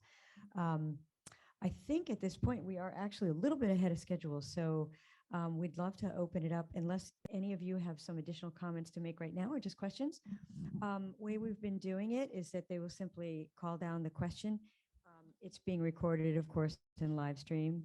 So if whoever's answering the question, if you could just summarize the question into the microphone. So it's hard to sort of see up there. So perhaps whoever has the first question, just raise your hand. How about right there in the middle? Yes and yes. So you should Repeat the question, Joe. please. so the question was, what if my representative and or state senator is either with me or against me? How do I do that? And do I reach out to other state senators and representatives? Wherever your legislator falls on the spectrum, you should know your legislator. You should know who your state senator is and who your state rep is. They might be against what you're proposing. Never vote for what you're proposing, but you still let your state rep and senator know what your opinion is and why. Then through the advocates in the room, they can let you know who they think is going to be on the fence. We have certain individuals that serve on the Environment Committee that I know will never vote for any environment bills. You ask me if you should entertain speaking to them, not unless you're their constituent. You're going to be spinning your wheels. But to the point I made before, I see a lot of legislators on both sides of the aisle grasping and hearing their constituents when they say that environment is an important issue for them. I got Republican votes on the bottle bill that I never would have thought would have voted for the bottle bill, but they heard from their constituents. Granted, everyone up here was lobbying our other colleagues to pass it, but I just want you to be efficient with your time. So the answer is yes, but those people that are on the fence are usually new legislators that we don't know if they're reachable yet. Or individuals that sometimes vote with environment bills, sometimes vote against environment bills. And I would refer you to the Connecticut League of Conservation Voters scorecard to see, this one, this one's like a 60%, 70% votes with our issues. That's the person I'm going to target to try to convince them to come with us this time. Somebody that's 10, 20%, don't waste your time. So anyway, that's my opinion. I'd like to add one thing to what Joe said, and that is that in addition to knowing how your legislator votes and who's on the Environment Committee and which friends or cousins you have who live in that district, the sad fact is we are elected by our own districts. And so we do listen, if not more closely, certainly closely to the people we actually represent, because we get bombarded dozens and dozens and dozens a day of emails from outside our district from people who can't really, direct our sales at all. And we try to be respectful, but the reality is our own constituents speak the loudest. That said, if you happen to live in a district where your legislator, senator, or state rep has a poor track record, why don't you run for office? That's why I did. Boot them out. Boot them out. I would like to add also, there's 36 new members in between the House and the Senate. The majority obviously are in the House, and there's 3 open seats. So that's potentially up to 39 new people that we do not know where they are as far as environment goes. So the best way to approach is a direct question. Just ask them. Representative who? Mary who? Mary's my conscience. So I saw it. I just haven't addressed it yet because I'm wondering if it has to go to the Government Administration and Elections Committee first to get administratively put where it needs to go. But I have no problem having a public hearing on it. I just need to get it done properly. So one way or the other, it's coming. Yes.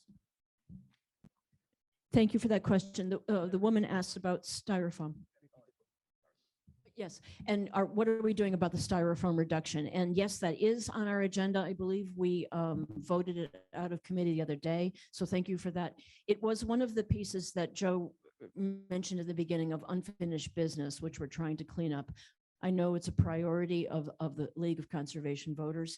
And for those of you who don't know, though I'm sure you all do, know that this particular form of plastic, polystyrene, known as styrofoam, is an endocrine receptor, so it damages young people's reproductive systems. So we, in addition to getting it out of the schools, we'd like to get it out of the takeout containers for restaurants, et cetera. So the pandemic has thrown a little bit of a curveball in the sense that we had to allow restaurants, because they were so burdened financially, use up their inventories, but it is absolutely on all of our radars. I can promise you that.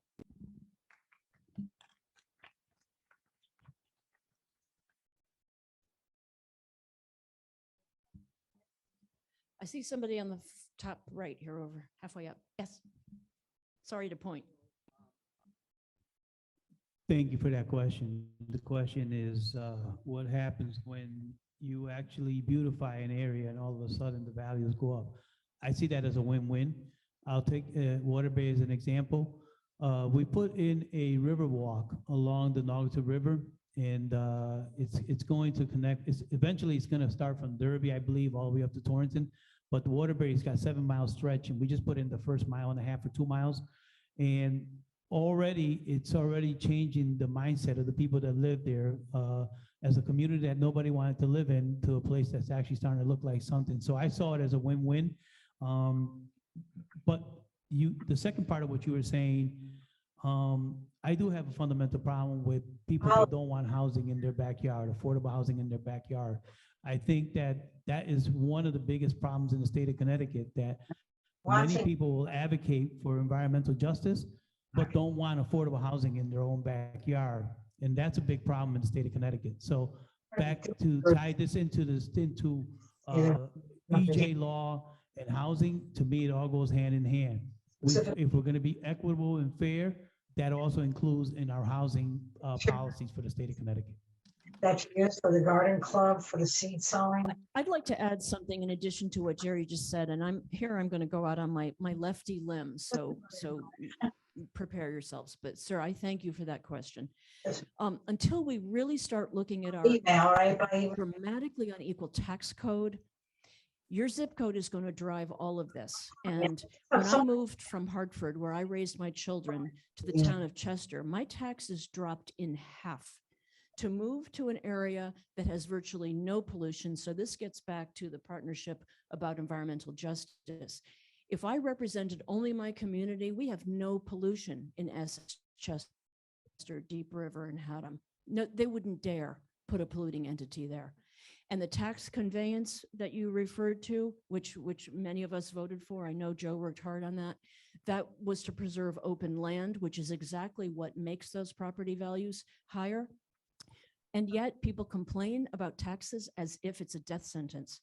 And my feeling is, if you live on the Connecticut River and you have a beautiful view, you should pay. I'm sorry, maybe I won't get reelected for saying that. But I think that when people's heads explode over the taxation, they don't stop and think, what are you getting for that those taxes that you pay? And we simply have to do that, especially white people of privilege. I'm sorry. I don't think she does either.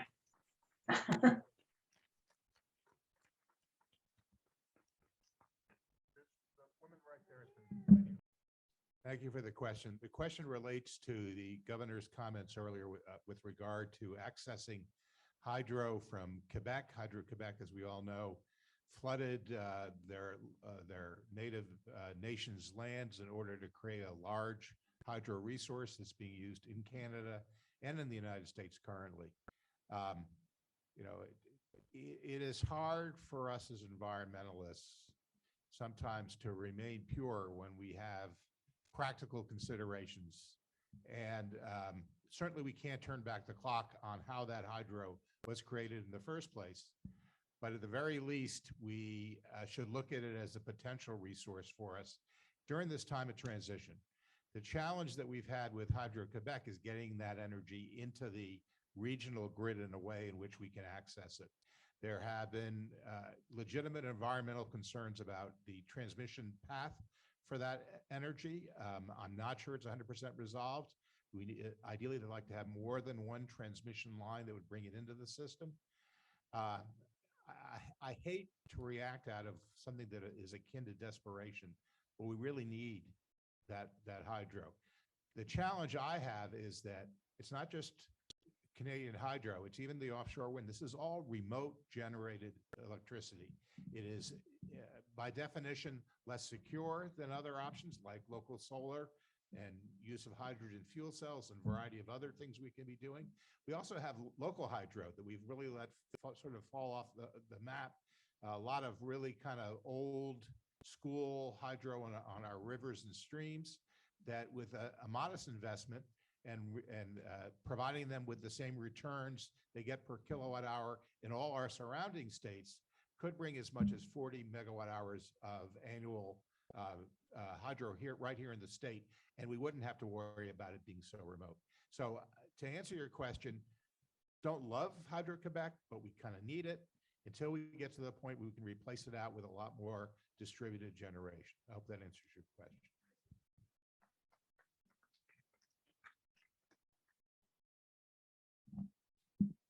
I just want to make sure she doesn't stay hidden in the corner over there. We are honored to have Senator Christine Cohen, former chair. Come on out, Christine. Former chair of the Environment Committee, who, of course, is all you know, really helped to champion a lot of the climate legislation that was successfully passed last year. So I would love to offer Christine Cohen a few moments to tell us a little bit more about the overlap now with your new position and where you see the environment playing a role in the Transportation Committee under your co-chairmanship. Well, thanks, Lori, and thanks. I'm so glad to be here. I'm sorry I'm a little bit tardy. Things were getting a little crazy over at the Legislative Office Building, and I had other commitments today. But I'm so glad to be amongst my esteemed colleagues here, you know, energy chairs and environmental champions, and of course, my former co-chair, Representative Gresco. So I have made a change to the Transportation Committee. I'm Senate Chair this session, and I'm really looking forward to it because there is a tremendous amount of crossover. Some of you will remember all together in partnership with so many of the folks here and some legislators that I also saw out in the audience. We really championed SB4, and that was our big transportation initiative in conjunction with the federal dollars that we're receiving from the Infrastructure Act, dollars the likes of which we really haven't seen before in the state of Connecticut. You know, really competitive grants that we needed to set ourselves up for strategically to take advantage of dollars to really set up charging infrastructure across the state of Connecticut and enable ourselves to you know, get our emissions under control, which we know is the largest source of greenhouse gas emissions, greenhouse gases. And so we'll be continuing in that vein. We just heard on the Transportation Committee through an oversight hearing from Commissioner Mark Boughton, who of course is administrating some of these funds that will be coming into the state of Connecticut. We've received about $2.2 billion, and we are looking to receive about $4 billion more, which is huge for the state and really exciting times for us. So we'll be working together with my co-chair, Representative Lamont, and the Department of Transportation to make sure that we can successfully implement programs that will continue to reduce emissions across the state by electrifying buses, both school and city buses, as well as developing a really great charging infrastructure network across the state of Connecticut and working to continue continue to make electric vehicles more affordable for people across the state. So that will be we'll be continuing in that vein in partnership with my colleagues on the Environment Committee and the rest of my colleagues in the legislature. And I'm really looking forward to the new challenge. Could use help from everybody here in the audience in helping to ensure passage of some really great legislation that will help us all breathe a little bit easier across the state.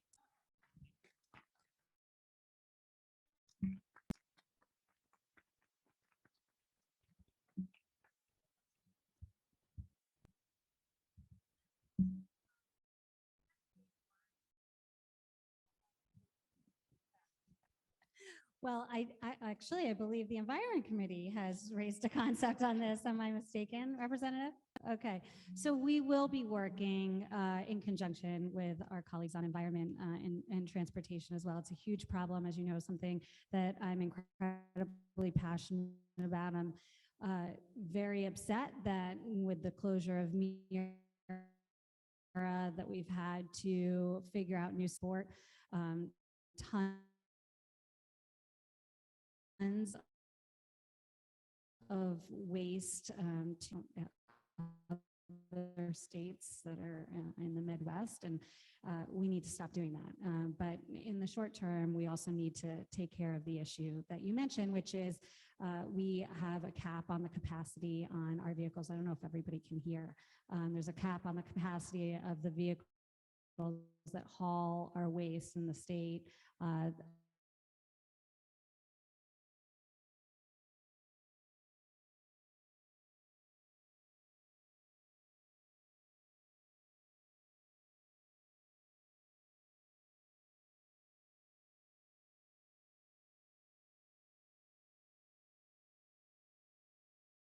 Waste crisis, but before you go, I just want to say again, this is a dream team of leadership at the Capitol. I want to give a huge hand to them and to all the lawmakers who are in the room.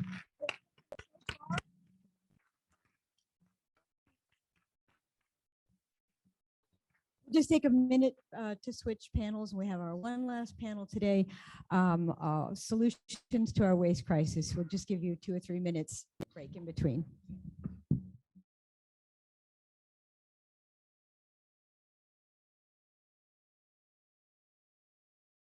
Okay, everybody, we're going to reconvene here. We're back to our last panel of the day, and I think a lot of the discussions that have taken place both out in the lobby and in here and other panels have really built up to this panel and to what we're going to be talking about in terms of providing solutions to our waste crisis. It is perhaps the most perplexing issue facing our state right now. And how to effectively manage the growing problem of our overflowing waste stream is what we'll be talking about for the next 45 minutes. With the closing, of course, of the largest waste incinerator in Hartford, our state and municipalities are really left scrambling for these solutions. And I don't know how many of you are sort of following along with this issue, but there are lawmakers, administration officials, municipalities, everybody's coming up with their sets of recommendations on what we need to do and what menu of options that we'll have to help address our waste crisis. And we're still waiting for a number of bills to come out. I mean, the solutions right now have left us, as they've said, trucking our waste out of state in large quantities, which is a major problem. So our panelists today are going to discuss the programs and legislation that seek mostly to prevent waste at the source, to get compostable food out of the waste stream and recyclables out of the waste stream, and reduce the burden of polluting facilities in environmental justice communities. So today we have 3 terrific panelists, experts working on this issue. Kevin Boudris, who's co-founder, legal counsel, and program director of Just Zero. Janine Bergetz, founder and chair of BYO Connecticut. And Ann Godwa, who's the advocacy and outreach coordinator for Sierra Club of Connecticut. So we'll start out with Kevin. Thanks, Lori. And thank you so much to everyone that's here that's stuck through this really, really great day to listen to us talk about trash for 30 minutes. Thank you to all of the advocates that are paying attention to this issue that are here today, all of the legislators, all of the local officials. Thank you to Governor Lamont and Commissioner Dykes for their attention to the waste issue. This is really, really important. We are, in fact, in a waste crisis in Connecticut. Just really quickly, again, my name is Kevin Boudris. I'm with Just Zero. We're a new national nonprofit that works alongside communities and policymakers to find just and equitable solutions to our toxic and climate damaging waste crisis. And that's what Janine, Ann, and I are here to talk today about. Just, equitable, cost-effective, and safe solutions to Connecticut's waste crisis. And if you take one thing away from what we have to say up here, I really hope that it's this. The only way to truly solve the waste crisis is to reduce waste up front. Trying to manage our way out of a crisis on a back end is not a solution. That's a false solution. We need to reduce waste. Our waste has caused a crisis.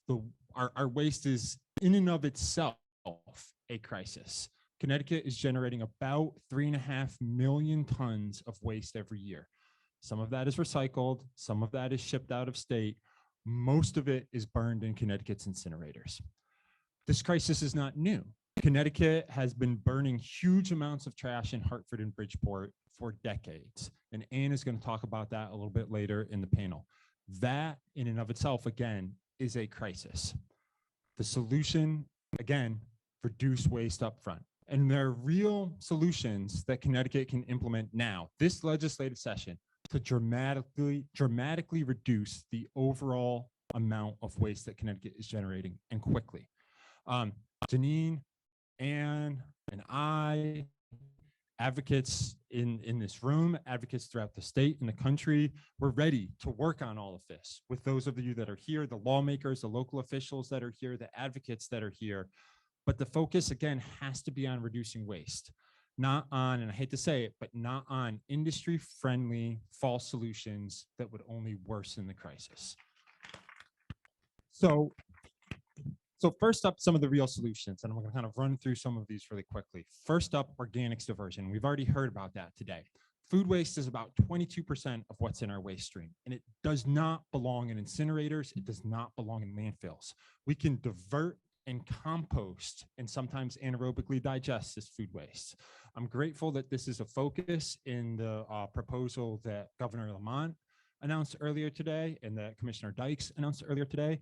I'm grateful to Representative Dathan for introducing proposed bill 5613, which would also make a dent in diverting food waste out and away from our incinerators and out of state landfills. That's an important first step. Again, 22%, there's a solution for food waste, and it's composting, and people have been doing it for millennia. Incinerators and landfills are a relatively new invention in that grand scheme of things. We need to go back to the systems that work. Next up, in terms of real solutions, pay-as-you-throw or unit-based pricing. This is where people pay for the amount of waste that they're throwing out, much like we pay for the amount of electricity that we use or the amount of gas that's piped into our furnaces if we have gas lines in our house. I know that pay-as-you-throw, especially for lawmakers, can be a touchy subject, but there's been a lot said about this being a waste crisis. We need to treat it as a crisis, and pay-as-you-throw is the fastest, most effective way to get out of a crisis like this. Towns and cities that have implemented pay-as-you-throw systems have, in a period of a year, reduced their overall waste by 40%. When that's coupled with curbside composting, they've reduced their overall waste by 60%. That obviates the need to ship waste out of state from Connecticut. It obviates the need for false solutions. And in fact, it would significantly reduce the amount of waste that we continue to burn in the state of Connecticut. That's a real solution. This is a crisis, and we'd like to see statewide pay-as-you-throw as soon as possible in the state of Connecticut. There's a question about what towns have it now. We'll get into that in kind of the Q&A. Next up, plastic. And Janine is going to talk quite a bit about plastic. But plastic is 11% of Connecticut's waste stream. Most of that is single-use plastic that we do not need in the first place. Again, reduce up front. Anne is going to mention the bottle bill a little later. This is Connecticut's single most successful recycling program. We need to continue to protect and improve Connecticut's bottle bill program. There's no single solution here. This is an all hands on deck scenario. There's not one thing that's going to fix this all on its own. But some of the things that I mentioned together and implementing them as quickly as possible can make a real dent in a cost-effective, equitable, just, and safe way. But we need to pursue these real solutions. We need to not create new problems by pursuing false solutions. And so I would be remiss if I didn't mention here what to some of us is the elephant in the room. Controversy around proposals like extended producer responsibility for packaging, and especially the connection between producer responsibility for packaging, or EPR, and something that's called chemical recycling. Chemical recycling is an umbrella term that's used to describe waste disposal processes that essentially boil, melt, dissolve, or burn plastic waste. They're toxic, they're climate damaging, and recent research that we've done at Just Zero shows that about 76% of proposed and operational chemical recycling facilities in the US are located in communities of color and low-income communities. So the environmental justice issues that Commissioner Dykes mentioned, that we are also grateful to Representative Reyes for championing, we cannot make progress on environmental justice if we're dependent on a toxic petrochemical industry technology. The goal of producer responsibility for packaging, which can be an important part of the solution in an overall package if implemented correctly, is to hold producers accountable for the packaging waste that they generate. When done right, good EPR bills set mandatory enforceable packaging reduction targets. Again, reduction is the goal here. And they guarantee that chemical recycling technologies don't count towards those targets. Good EPR programs result in less packaging waste. Bad EPR programs leave out mandatory reduction targets. They leave the door open to toxic technologies like chemical recycling. They put the packaging industry, the industry that created this packaging waste problem in the first place, in charge of the whole thing, which is tantamount to putting ExxonMobil in charge of a transition to renewable energy. Doesn't make sense. Flawed EPR programs lead to more packaging waste. And that's an important distinction to make here, because we've talked today solutions. The problem is EPR programs that put the packaging industry in the driver's seat, give them complete control without mandatory enforceable targets, aren't a compromise. They're a step in the wrong direction.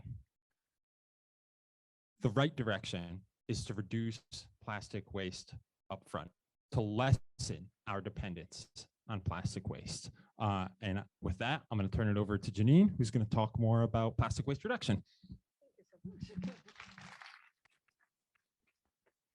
Good afternoon, everyone, and thank you. And it's an honor to be here and work with so many faces around the state and legislators and so forth. My name is Janine Bear-Getz. I'm the founder of BYO Connecticut, and we are a waste reduction coalition made of 21 cities in Connecticut. And we started back in 2018 with the plastic bag ban. And we are collaborative. We work together. We started the first bag ban in 10 years after Westport passed one in 2008. Greenwich passed one in 2018, and then 20 more cities followed suit. And then finally, after 14 years at the Hartford legislative level, a state plastic bag ban was passed. So kudos to everyone here for all of those efforts. I'm going to talk, my props aren't as cute as an owl, but I want to talk about two specific waste streams that need to be reduced. And one is polystyrene that Representative Palm has already addressed earlier. And I just want to say throughout the day, many of you have also seen that the theme and the thread of plastic waste affects our wildlife, our marine, also Kevin talking about end of life cycles. I want to switch the narrative to the cradle. And so the toxic exposure from extraction to chemical processing of plastics, and that is all before you even get to the end of life of plastics and styrofoam and so forth. What I'd like to do is frame styrofoam separate from foodware and bring your attention to Bill 5617. There are 17 introducers of this bill, and it's a single-use plastic reduction bill.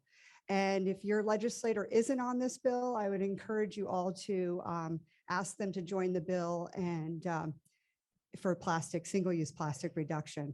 What I'd like to do is talk about styrofoam from a global perspective, a national perspective, and then also on a local level, what's being done, what has been done, and then also then talk about foodware and introduce you to that concept, because it's a little bit of a new further step that a lot of countries are taking, states are taking, and cities are taking.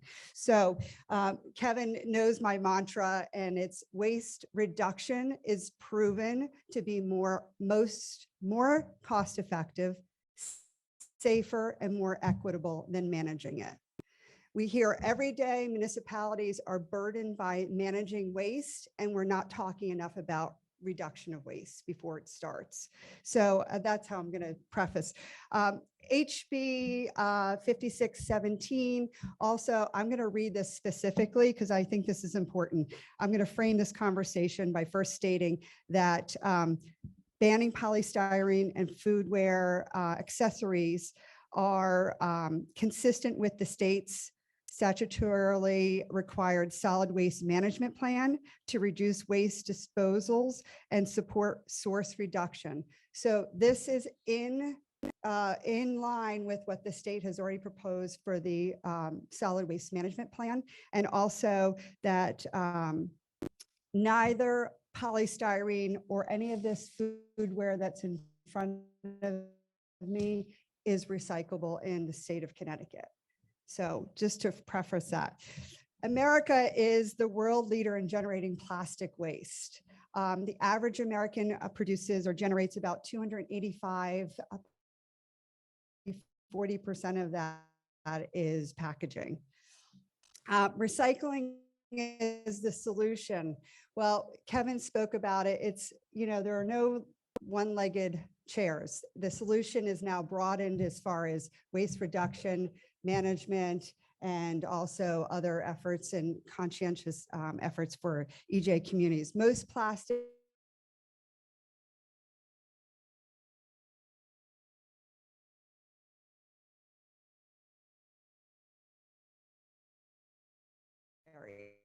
and that's also costly to our environment and to human health as well. Perspective of what's going on and have banned polystyrene. 9 states in the US have banned polystyrene. In Connecticut alone, there are 5 towns who have banned polystyrene. Westport, Stanford, I'm pointing to the representatives that I know that are here, and Norwalk, Stanford, Westport, Norwalk, Groton, there are representatives from Groton as well. And so it can be done. Polystyrene is no longer a necessary waste, plastic waste. So it can be done for sure. As Rep. Palm said earlier, there are endocrine disruptors that are in polystyrene. Also, there are styrene, which is classified as a carcinogen, benzene as well. And I have a tray, thank you to Julie Deschamps.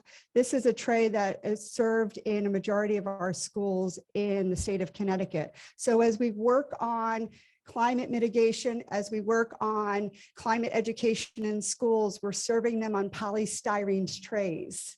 What sense does that make? It doesn't. So we're exposing kids in different communities.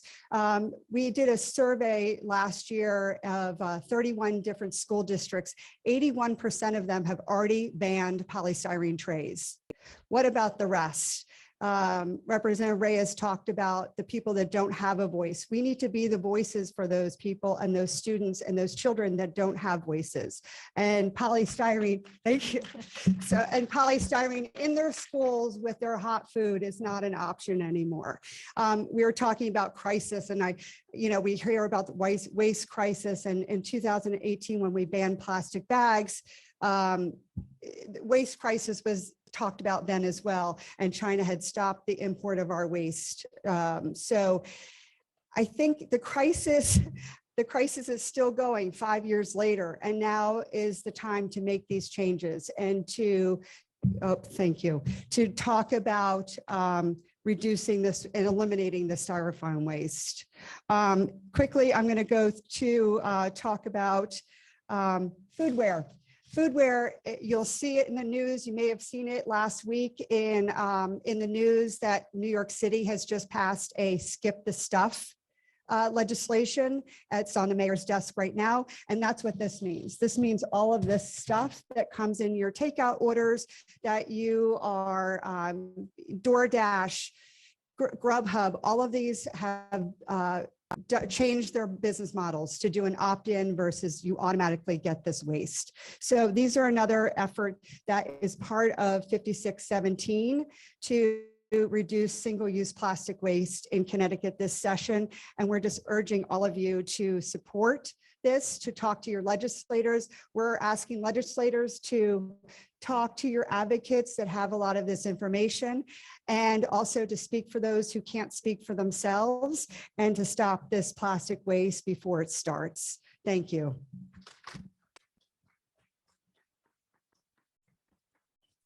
Hello, everyone. My name is Ann Gadwa, and I am the Advocacy and Outreach Organizer for Sierra Club Connecticut. I'm here today to talk about a couple other waste issues, one of which is the bottle bill, and the other one is about EJ concerns with our waste management practices here in Connecticut. So the importance of bottle bills. So beverage containers are highly recyclable, but unfortunately millions are thrown away every year because lots of places don't have a system that can handle recycling these products. Beverage containers become about 40% of all litter, which is totally problematic too. So bottle bills are the most effective way to address the issue. And in some places that have a strong bottle bill, they see a 90% return on containers, which is amazing. So our flagship bottle bill legislation was passed in 1978. And since then, it's helped to recycle billions in beverage containers and helped to save municipalities millions of dollars. It was updated in 2021, and this did three things. First of all, it increased the handling fee that bev distributors pay to redemption centers. It expanded the variety of accepted bottles under the program, and it also increased the deposit from 5 to 10 cents. So we've seen successes so far. Just in the last couple of years, there was a dramatic increase in redemption centers in the state. I believe there's 8 that have been opened since this update to the bottle bill, which is amazing both for the bottle bill and our recycling rates, the ease of being able to recycle, but also good for the economy. This business is growing. 300 retailers that weren't recently, up until recently, weren't accepting returnables now have reverse vending machines, which is amazing too, because it makes it much easier for all of us to return our bottles. A couple dangers to the bottle bill that we always have to look out for. Industry and legislators that aren't supportive of the bottle bill will always try to weaken it or repeal it. There's actually a bill right now to repeal it, which won't go anywhere, hopefully, but still it's out there. So, we have to be vigilant to make sure we have a strong bottle bill here, because the way a bottle bill works really effectively is to make sure it's strong.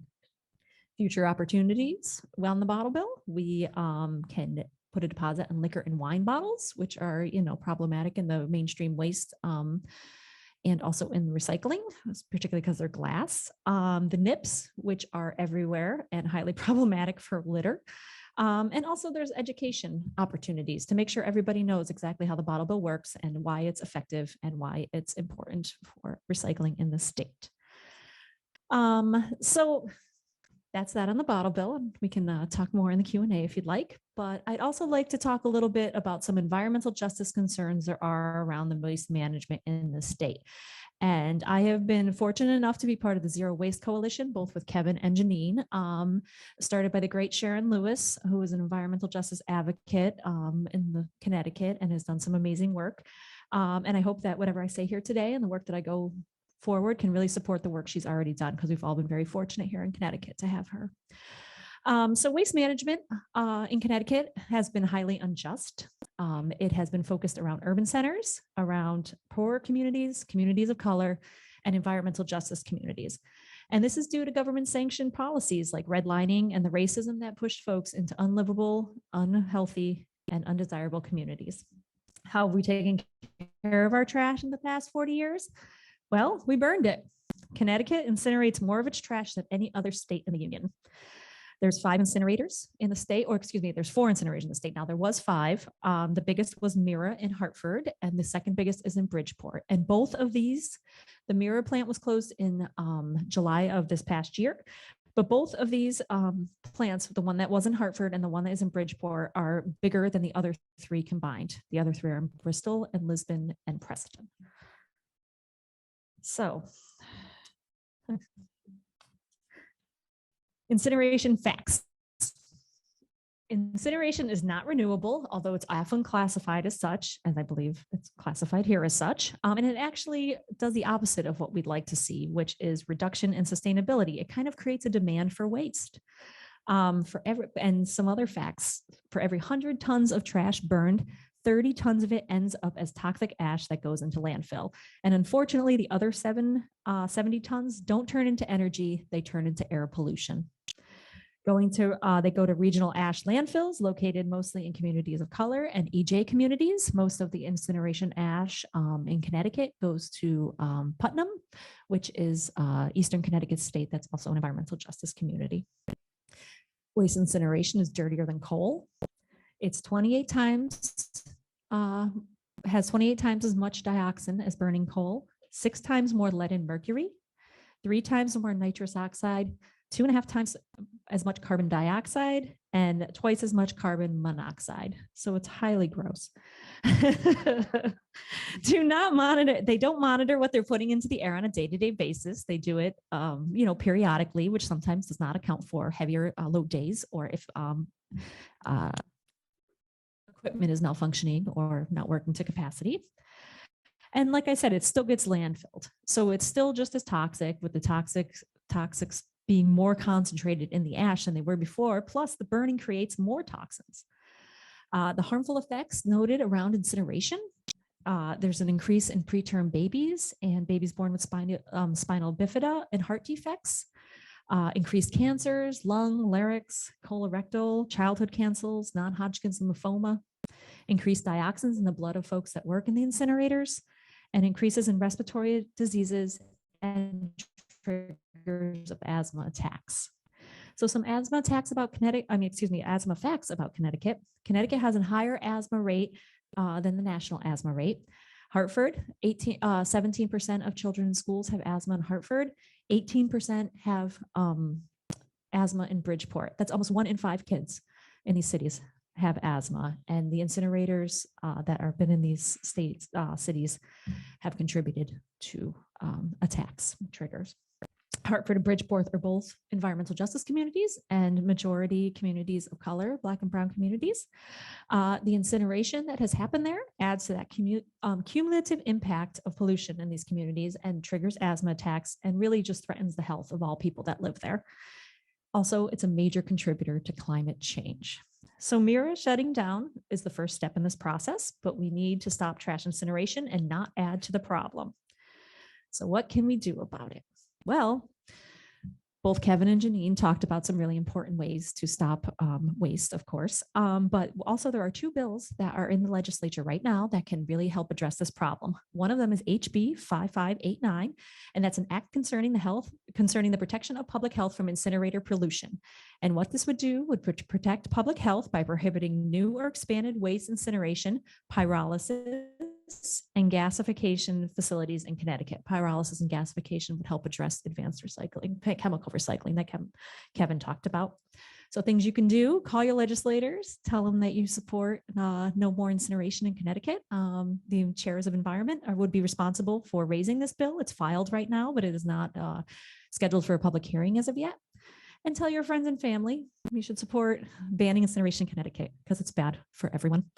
Another way we can protect environmental justice communities is helping to strengthen our environmental justice law that Representative Reyes had talked about before, and that would give DEEP the tools to reject the facilities that are already overburdened by cumulative impacts of pollution and by climate change. There's two bills out there, HB 5570 and HB 5446. Both of those would address this problem. So I got the stop signal, so I'll stop now. But thank you so much for listening, and I'm happy to answer any questions.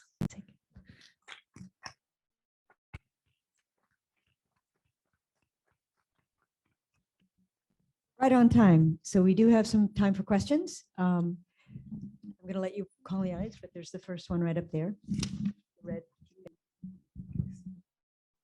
So just to try to summarize the question, I think it really got to the cost of transitioning away to disposable containers, particularly when it comes to nurseries and then especially takeout food. I do not have all of those figures top of mind. There's a great organization called Upstream that has done, it's a national organization that has done a lot of work on transitioning away from disposable containers for takeout toward actually reusable containers, which is the best possible option. Compostable containers, certainly in a lot of instances, are better than black plastic. It's still single use, and it still comes with a lot of energy inefficiencies. Washing and reusing takeout containers in a number of cities, especially in California, have implemented programs, and there are companies doing this work in the Northeast right now to try to enable restaurants and other food vendors to deploy reusable containers that are then collected, washed, and available. Upstream has done a lot of work on examining the fact that there's actually in a lot of instances, a cost benefit to moving to those types of systems. Long term, it's something that takes deployment, but it works. And a disposable single-use culture really needs to be replaced by reusable containers. Again, that is upfront waste reduction. Get rid of single-use containers, move towards reuse. Boom, there's a big swath of the waste stream that we're moving away from. Yeah, so the question was whether we knew if the legislature was going to be revisiting changing the mileage requirements for institutions when they have to divert their food waste, basically increasing the mileage. Right now, there's a 20-mile radius around many of these institutions, and it's only larger volume food waste generators. I think it's 52 tons per year right now. The bill that I mentioned, if I can just, the proposed bill that I mentioned, 5613, introduced by Representative Dathan, I believe that that is a part of that proposed bill.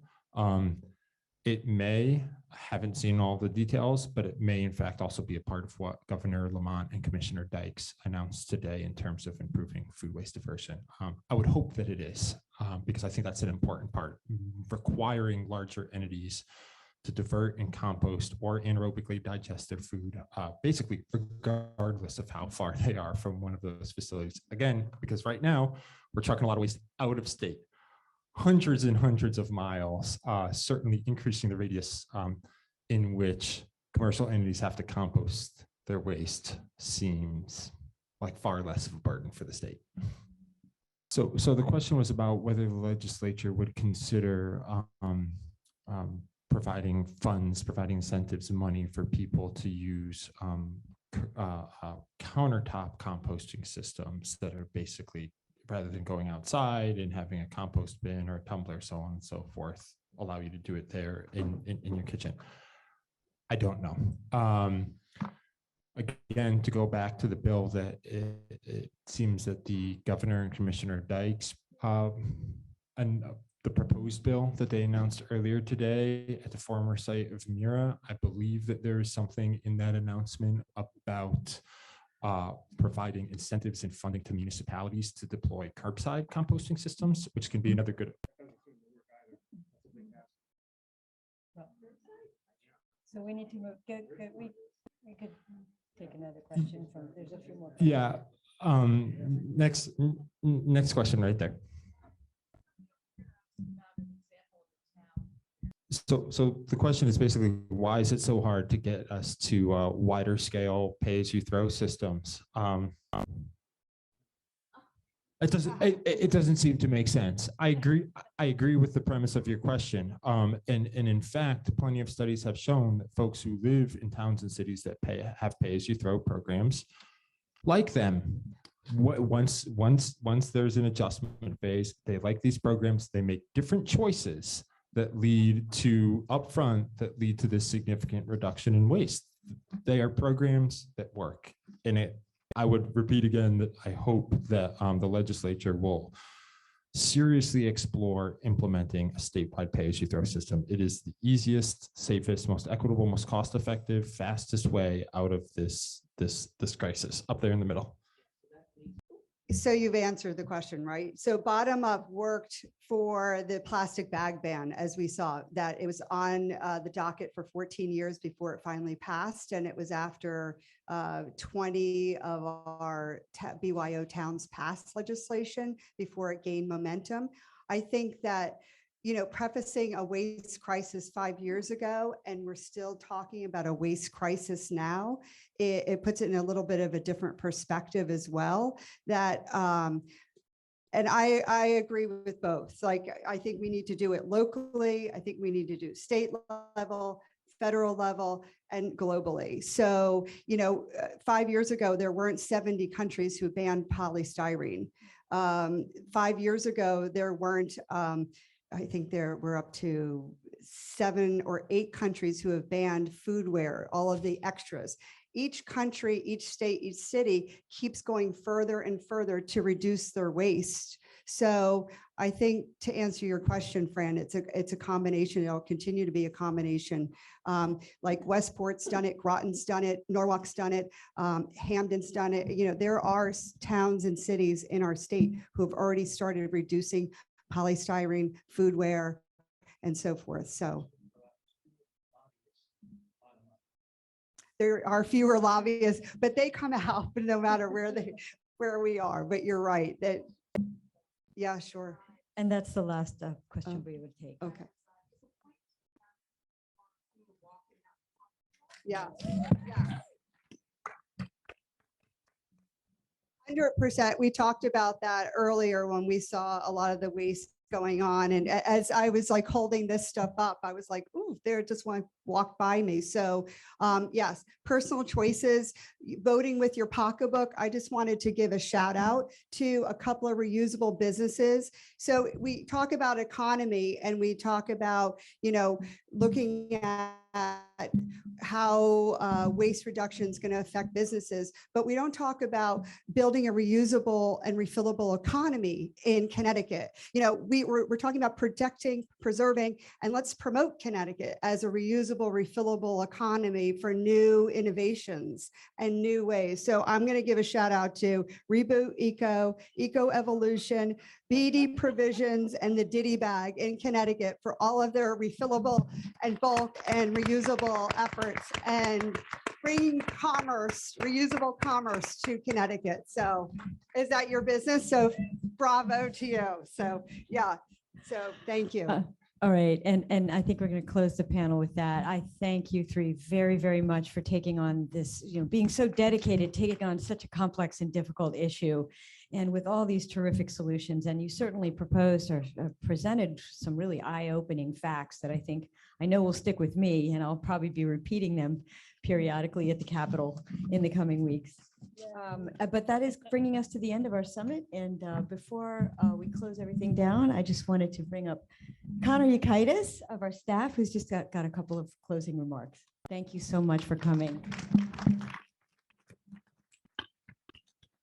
Thank you, Lori, and great job to Lori too for moderating the whole day. If you're trying to get a hold of her tomorrow, just text or email. I think you've done a lot of talking today, so thank you. Yeah, thank you all for participating in this year's Environmental Summit. We hope you have all learned a lot about the challenges ahead and want to be more involved in shaping our state's environmental policies. We also really value your feedback, so you'll see QR codes are around the venue with a survey, so feel free to fill that out so we can, you can let us know how we did and how you would like to get more involved. Also, shout out to our amazing staff for putting this all together. They did a really great job, and thank you to our board for all of their support. Thank you to the Connecticut Science Center for hosting. This is certainly a beautiful venue. Everything looks great. And then we also want to express how incredibly grateful we are for all of our sponsors for making this event possible. So we have our champion sponsors, the Hampshire Foundation, the Salem Land Trust, our steward sponsors, Regional Water Authority and Park City Wind, which is with Avangrid. And our advocate sponsors, Orsted's Revolution Wind, the Connecticut Green Bank, AT&T, and there are a bunch of other sponsors and advertisers as well. So thank you for making this possible. Please get home safe and have a great evening. Thank you.